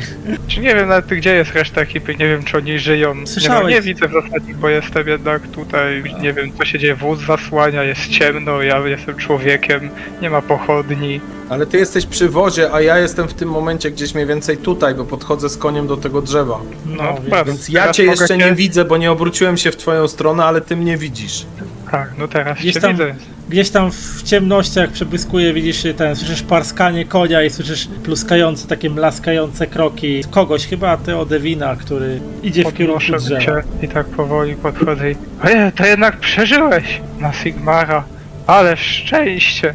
Ja się obracam, widzę Karela, całego zmokniętego, zresztą tak jak ja.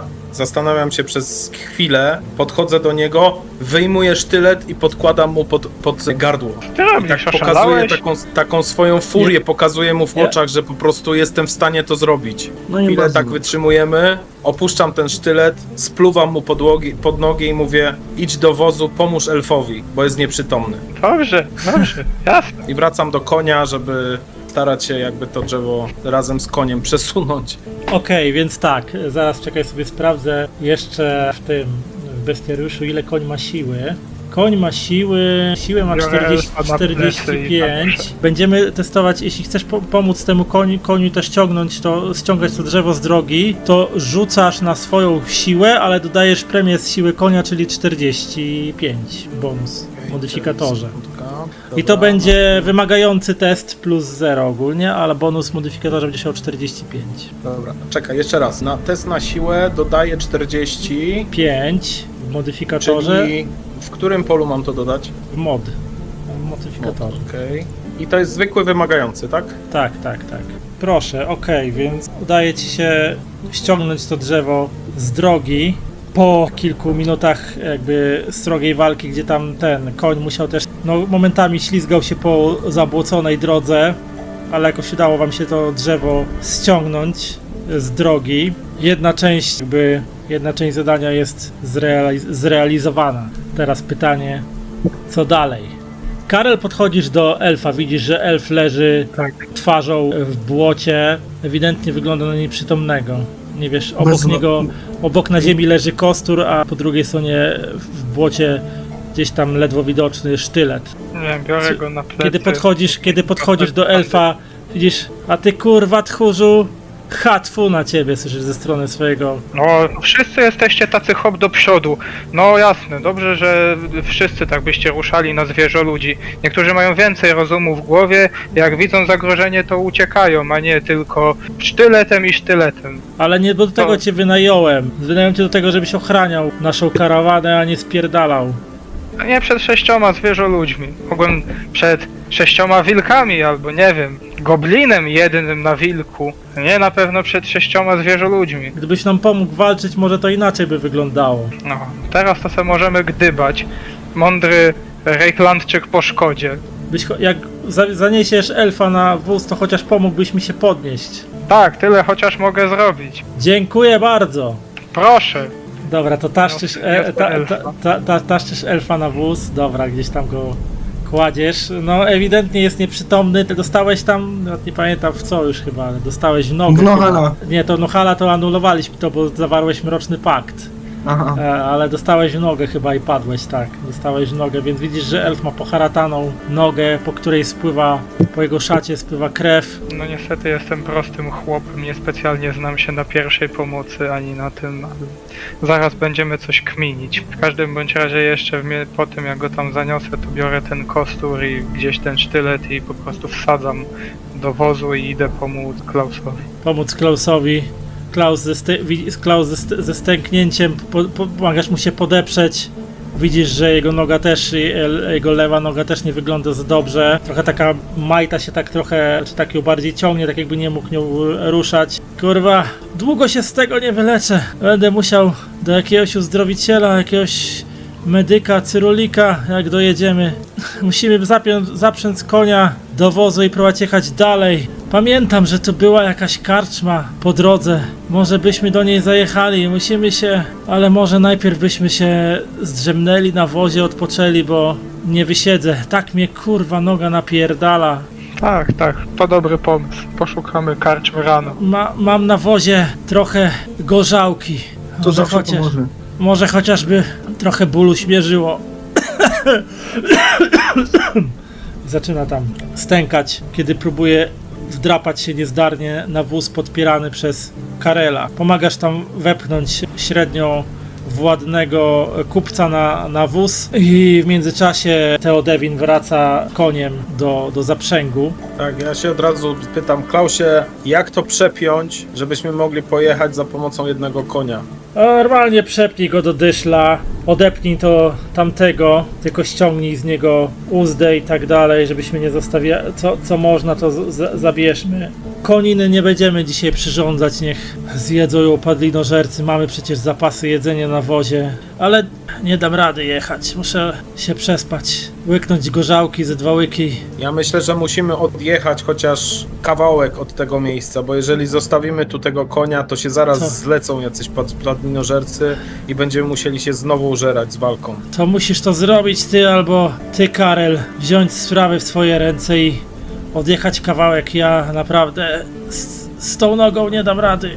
I tylko gdzieś sięga gdzieś do jakichś toreb i wyciąga 2 butelczyny jakiegoś płynu, odkorkowuje jedną i tak sobie wlewa kilka łyków, a potem zaczyna się ale mocne kurestwo. Też byście się Daj napili. trochę.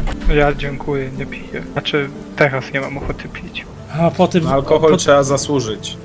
podaje Theodewinowi butelczynę i sam się gdzieś układa, stękając i jęcząc z bólu gdzieś tam na jakichś torbach. Theodewinie siadasz na tym, na No wozie ja i chciałbym bierzesz... przepiąć tego konia i No to troszkę przepinasz. odjechać tym To wozem. bez problemu. Który masz was większe powożenie? Karel, ty czy Theodewin? W podstawowych czy to jakieś zaawansowane? Nie, to w umiejętnościach jest powożenie. Ja mam 40. Ja mam 37. To nie wiem, to decydujcie, który będzie powoził. Ja mogę spróbować, a jak mi się nie uda, to Karel może spróbować wtedy. Czyli co, zwykły na powożenie, taki... Tak, zwykły test plus 0. No niestety, koń cię nie słucha. Jego drepcze w miejscu i się rży i podskakuje czasami do góry nerwowo, bo obok niego leży truchło jego dawnego kompana i ewidentnie nie jest skory chyba też zmęczył się tym przeciąganiem tego drzewa, więc nie jest za bardzo skory do współpracy. Przynajmniej w tej chwili. Może faktycznie trzeba Ale było... ten koń mnie nie słucha. Przydaj się na coś. Tak, spróbuję. Karylowi dużo bardziej się nie udało też i jeszcze próbuje was, zaczyna jakby ślizgając się na mokrej trawie i w błocku koń próbuje ciągnąć wóz w kierunku lasu, jeszcze głębiej między drzewa. Szajse, tylko klnę pod nosem i No nic, w chyba takim teraz razie nie pojedziemy. spędzimy tutaj noc. Gdzieś tam niebo przecięła kolejna błyskawica i dalej rozbrzmiał dźwięk grzmotu przytaczającego się po niebie. W takim razie ja się zdrzemnę. Okej, Stań więc... na warcie. Jesteś Ja najbardziej wezmę- wypoczęty. Tak, ja wezmę pierwszą wartę.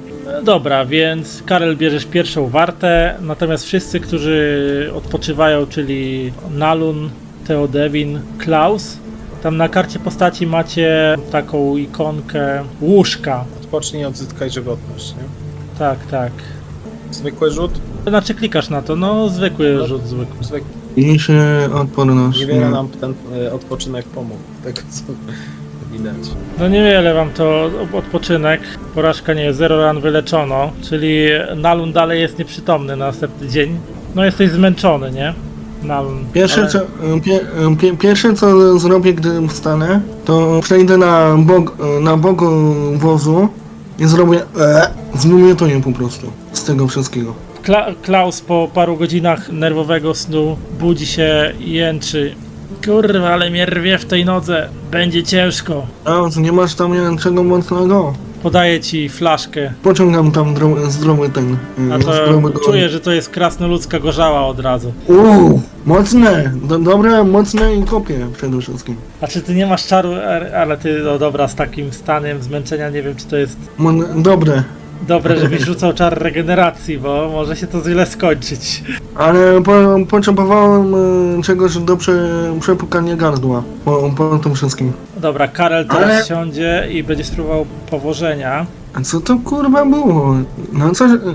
Czemu żeśmy na takie gromady zwierząt ludzi trafili, to ja nie wiem. Ty, Odewinie, pomożesz mi? Jasne. No nie, niestety nie dam rady powozić. Moja noga mi nie pozwala. Co tu masz na tym wozie? Co my przewozimy? Właśnie, bo żeśmy się na mnie zapytali. Chyba w sumie. Przyprawy, alkohol, narzędzia, materiały, różne rzeczy, które mogę spieniężyć. Chciałem zakupić w Ubersrejku trochę broni krasnoludzkiej stali. Tam produkują dobrą stal ściąganą z gór szarych oraz Masz tu jakieś bandaże, żeby opatrzyć twoje rany? No właśnie. bandaże. Dobra, rzuć K100. Masz 50% szans na to, że będzie miał bandaże. Jakieś środki opatrzenia. Ale tak mnie naszło w tym momencie. Bo ty jesteś kupcem.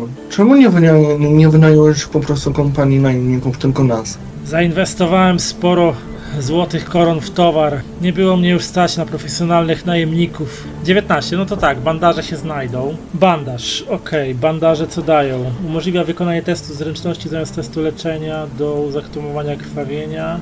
Aha, ale one tylko służą do tamowania krwawienia, więc tutaj nikt nie krwawi z was. Leczenie. Także bandaże wam niewiele tu pomogą, więc ewentualnie zamiast bandaży może miał coś lepszego, jakiś Masz czy nie masz? Jakiś wyposażenie, eliksir? zioła, eliksir żywotności. Co on daje? To zmęczenie usuwa. Mikstura lecznicza. Jeśli bohater ma więcej niż 0 żywotności, natychmiast leczy tyle jej punktów, ile wynosi jego bonus z wytrzymałości.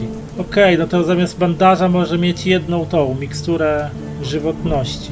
To niech i tak będzie. Niech Chociaż się czekaj, uleczy. ile ty wyrzuciłeś? 19. Co wyrzuciłeś, miałbyś 3 poziomy sukcesu byś miał. No to ewentualnie 3 mikstury żywotności. Może wam gdzieś tam wygrzebać z tych. Miał jakąś skrzyneczkę, gdzie miał na handel 3 mikstury żywotności sporządzone przez alchemików w Auerswaldzie. No to niech daj mi jedną, Klausie, a jedną sam sobie wypij. Elfowi i tak to nic nie pomoże. Masz, należy ci się, Pomoże. daję ci tą skrzyneczkę z tymi. Nie no, elf ma 0 punktów żywotności, No tak? właśnie. To on się nie wyleczy z tego, ale ty mógłbyś się wyleczyć. I Klaus mógłby się wyleczyć, gdyby wypił. Dokładnie. Podleczyć się jedną. To i bonus, tak? Bonus z czego? Mikstura lecznicza. Złycz małości chyba, nie? Klaus ma wytrzymałości 40, czyli miałby 4 punkty obrażeń, mógłby sobie wyleczyć, gdyby to wypił.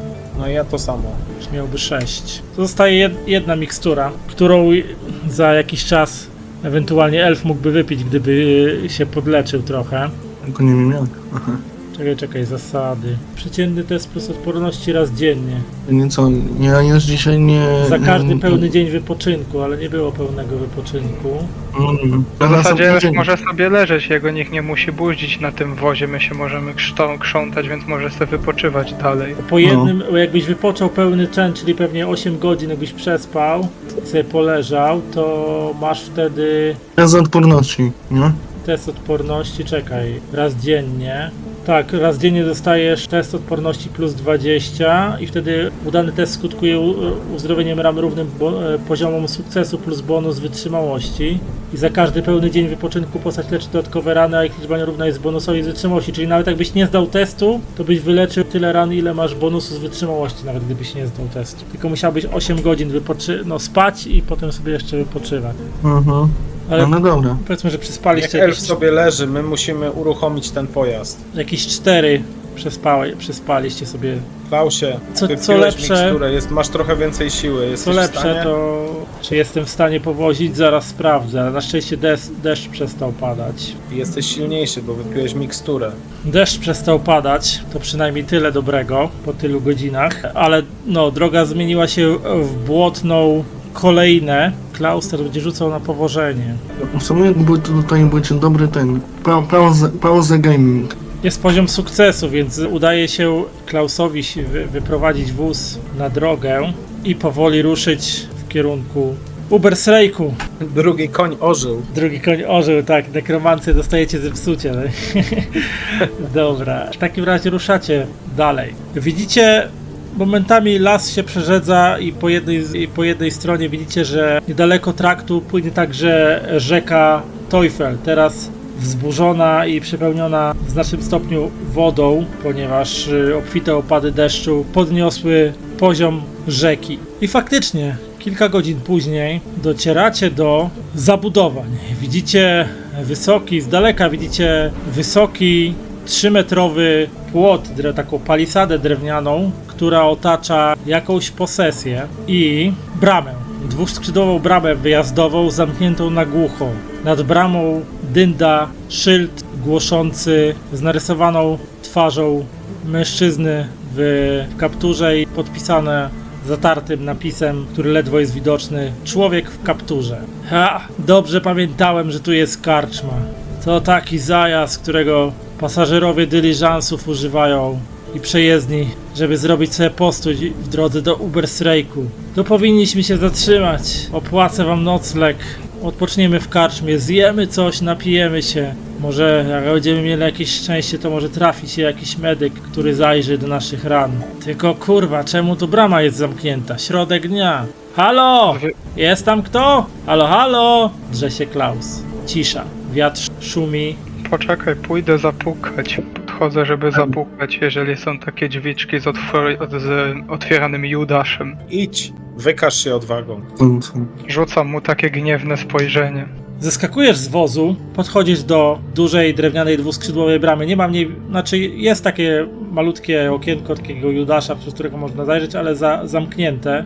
I no, widzisz, że zarówno przejście przez ewentualną palisadę, czy przez tą bramę, taką na 3,5 metra w górę, no to będzie dosyć, no, trudne zadanie, przynajmniej.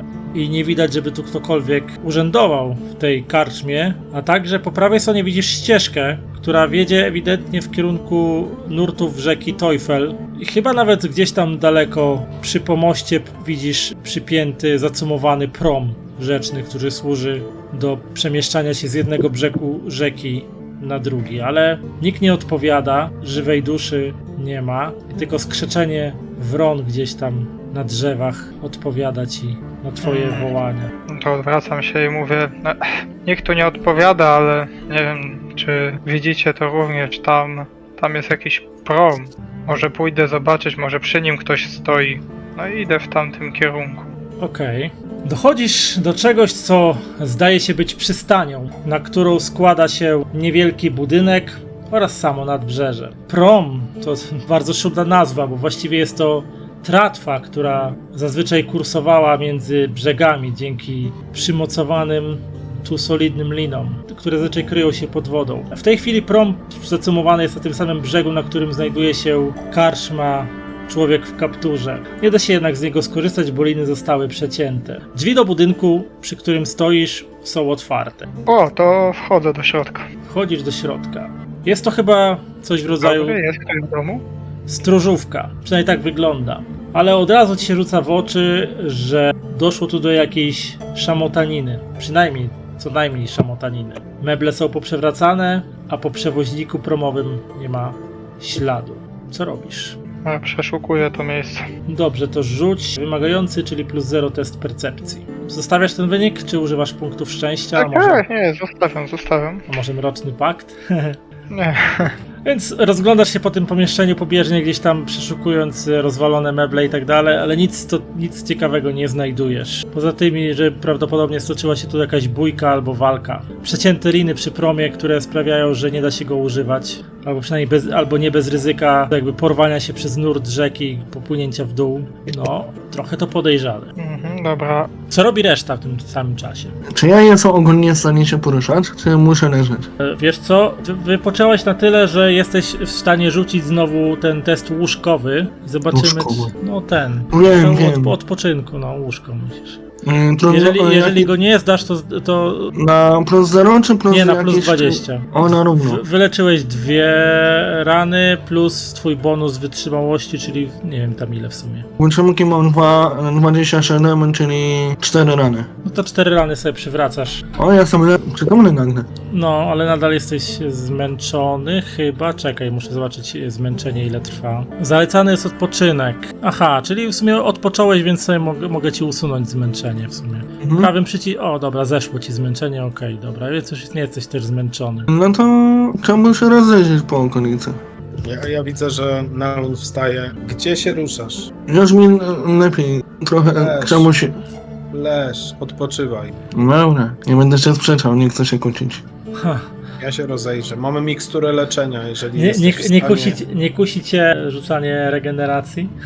A w sumie... Ale mamy nie- miksturę leczenia. Jesteś w stanie O. ją przyjąć teraz? Tak, teraz może przyjąć. No to Ja mówię, ten. sugeruję, że Klaus, pójdź na niego, podaj mu ten swój wywar. Masz długouchy, zasłużyłeś. No to goni na sobie.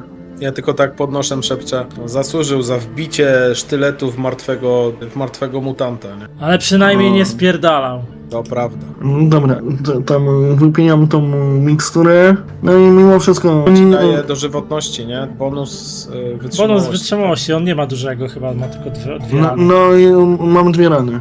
No w sensie 2 mam z przodu. Czyli można powiedzieć, że marnotrawstwo. Ale mam 6 na 11, no to już połowa prawie. No ja zeskakuję z wozu i rozglądam się. Przede wszystkim jakby nieufny, podchodzę do tych drzwi, próbuję je szarpnąć, żeby zobaczyć, czy rzeczywiście one są zamknięte. Tak dosyć mocno, nawet z buta bym powiedział, próbuję je potraktować. Aha, teraz sobie patrzę, że ja mogłem klikać że bezpośrednio na zaklęcie i mogłem od razu splatać magię, a nie tak ręcznie jakoś dziwnie. Drzwi to są solidne. Solidna brama jest solidnie zamknięta i ewidentnie Nie ma szans jakimś Nie ma testem. nie, możesz się co najwyżej przez nią wspinać ewentualnie mógłbyś. Okej, Czekaj. mogę tego spróbować. Ewentualnie możesz rzucić Chociaż na żeby się jakby oprzeć o ogrodzenie, żeby zobaczyć, co się dzieje w środku. To będzie wymagający na plus 0 rzut na atletykę, wspinanie się na ogrodzenie, ale też bym chciał, żebyś rzucił na percepcję. Też na plus 0. To najpierw daję na atletykę rzut, a teraz percepcja. No to ja w sumie teraz przy te 6 punktach żywotności mógłbym spróbować na siebie regenerację rzucić, żeby być całkiem uleczalny. Bo teraz teoretycznie może mi się nic nie stać przy tym. No ale Przy splataniu. przy splataniu magii zawsze możesz mieć dublet i wywołać, wiesz, manifestację chaosu, więc to nie ma tak, że nie możesz rzucać, musisz rzucać. Wiem, tylko regenerację.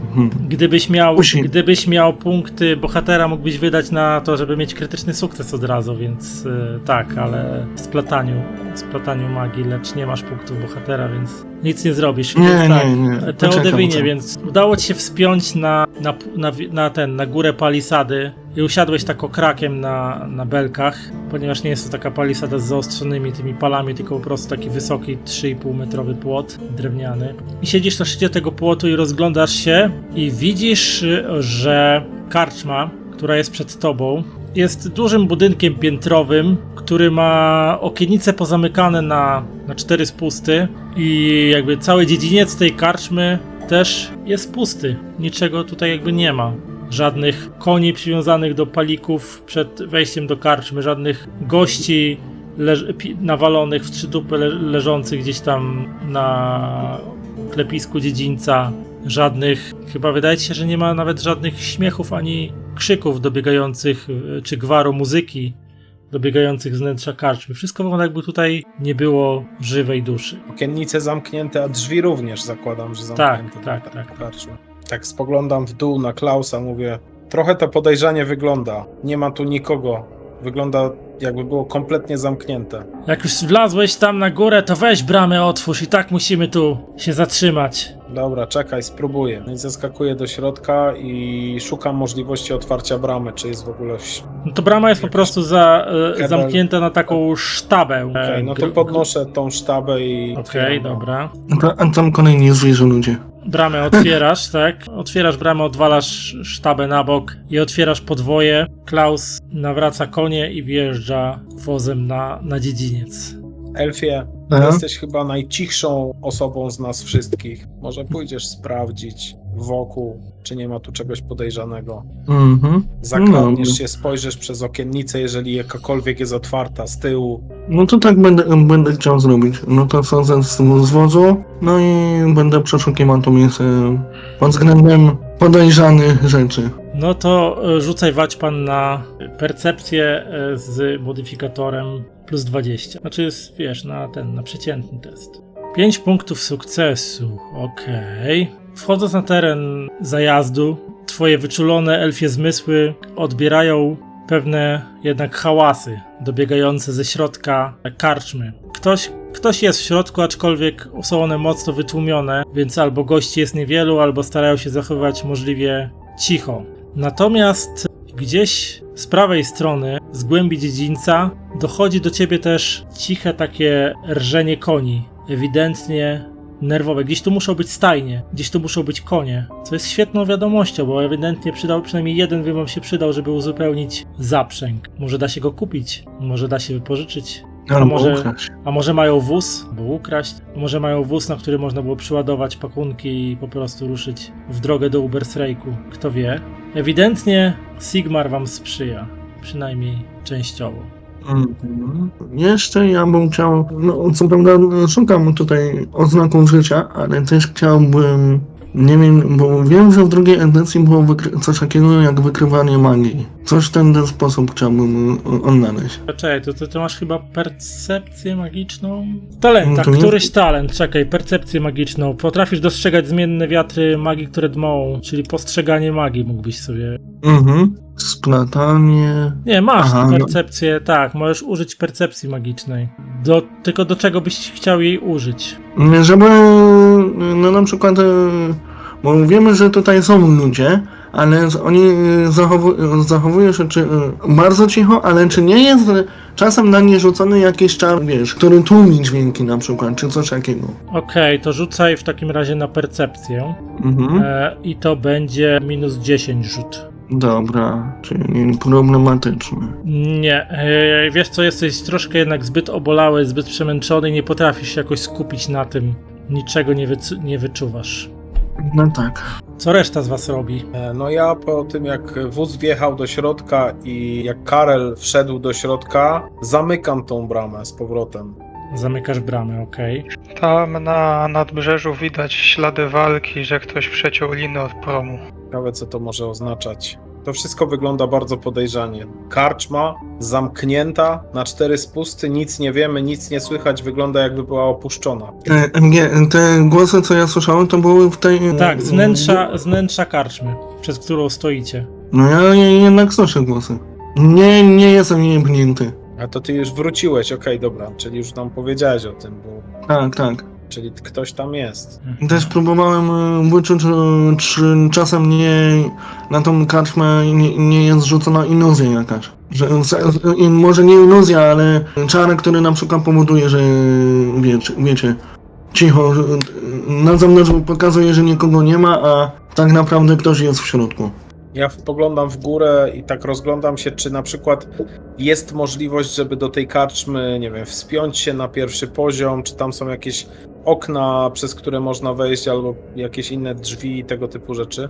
Czy okna są? Tutaj w tym budynku, przy którym stoisz, to jest główny budynek karczmy, tutaj okna są również na piętrze, ale one są wszystkie pozabijane jakby deskami, ale nie widziałeś całego terenu jakby tej karczmy, bo stoisz w sumie między płotem a ścianą, więc gdybyś się może przeszedł po terenie karczmy, to może mógłbyś znaleźć jakieś wejście, bo tak wspinaczka po ścianach budynku na górę, no byłaby już dosyć sporym wyzwaniem i ryzykownym, bo tu jednak jest znacznie wyżej niż ten płot. żywot, więc upadek mógłby grozić poważnymi konsekwencjami zdrowotnymi, albo nawet i śmiercią pechowym.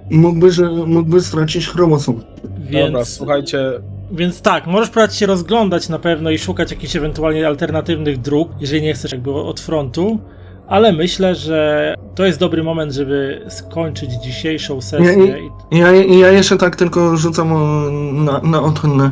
Panowie, ja nie wiem, ale albo ich tutaj coś wystraszyło i nie chcą się pojawiać, albo przed czym się bronią, żeby się tak pozamykali, czy... wszystko zależy od tego, co tam w środku jest. Albo kto. Albo kto. No to równie może być jakaś dziupla. No to jak chcesz, to idź zapukaj. Nie, to może następnym razem zrobimy. No, w każdym razie na dzisiaj będziemy kończyć. Jakieś parę słów wrażeń z pierwszej sesji podsumowania? Było intensywnie. Trzeba się przyzwyczaić do nowej walki. No, To bo jednak, ja w sumie bardzo dawno grałem w dwójkę, więc pamiętam tylko tyle, że często się nie trafiało, o tak, ale więcej różnic to nie kojarzę. Na pewno przewag nie było, bo to jest nowość. Inaczej, splatanie magii też było o wiele prostsze. Też mi się wydaje, że rzucanie czarów było chyba prostsze i akcje były bardziej zdefiniowane, no w sensie... Bo splatłeś magię, okej, udało ci się, no to masz dodatkowy tam bonus. Nie musiałeś rzucać pierdyliard razy, żeby mieć ten poziom zaklęcia. No wiesz, ale to też chyba wynika z tego, że ty wybrałeś bardzo trudne zaklęcie do rzucenia, nie? Tak, ale nie mi chodzi o sam fakt... Czy w dwójce nie mógłbyś tego rzucić w ogóle, bo nie miałbyś potrzebnych kości do rzucenia. Tak, ale mi chodzi o samą mechanikę, nie? Że tu musisz za każdym razem splatać magię, utrzymywać tą koncentrację, a dwójce splatłeś, udało ci się, masz dodatkowy bonus do rzutu czaru. No tak, no. A to trochę utrudnili z tym rzucaniem czarów. W każdym bądź razie trzeba się przyzwyczaić do nowości. Jestem ciekaw, co jest w tej kurwa pierdolonej karczmie. A tam kolejni zwierzę ludzie. Ja mam takie wrażenie, że to jest trochę jak z D&D, że zaczynając postacią, znaczy nie wiem jak będzie dalej, jak to się będzie rozwijać, ale zaczynając postacią taką w walkę, która celuje w walkę wręcz, to na początku jest łatwiej, a potem biegiem czasu te postacie, które korzystają na przykład z magii, będą miały dużo większe możliwości, magowie żeby się rozwijać później i mieć są impact. przekoksami niesamowitymi, są magowie i oni są taką jakby bronią masowej zagłady po prostu. No bo oni mają dużo obszarowych tych. Odzyskujecie punkty szczęścia do poziomu równego waszym punktom przeznaczenia. Da się rzecz bez punktu szczęścia.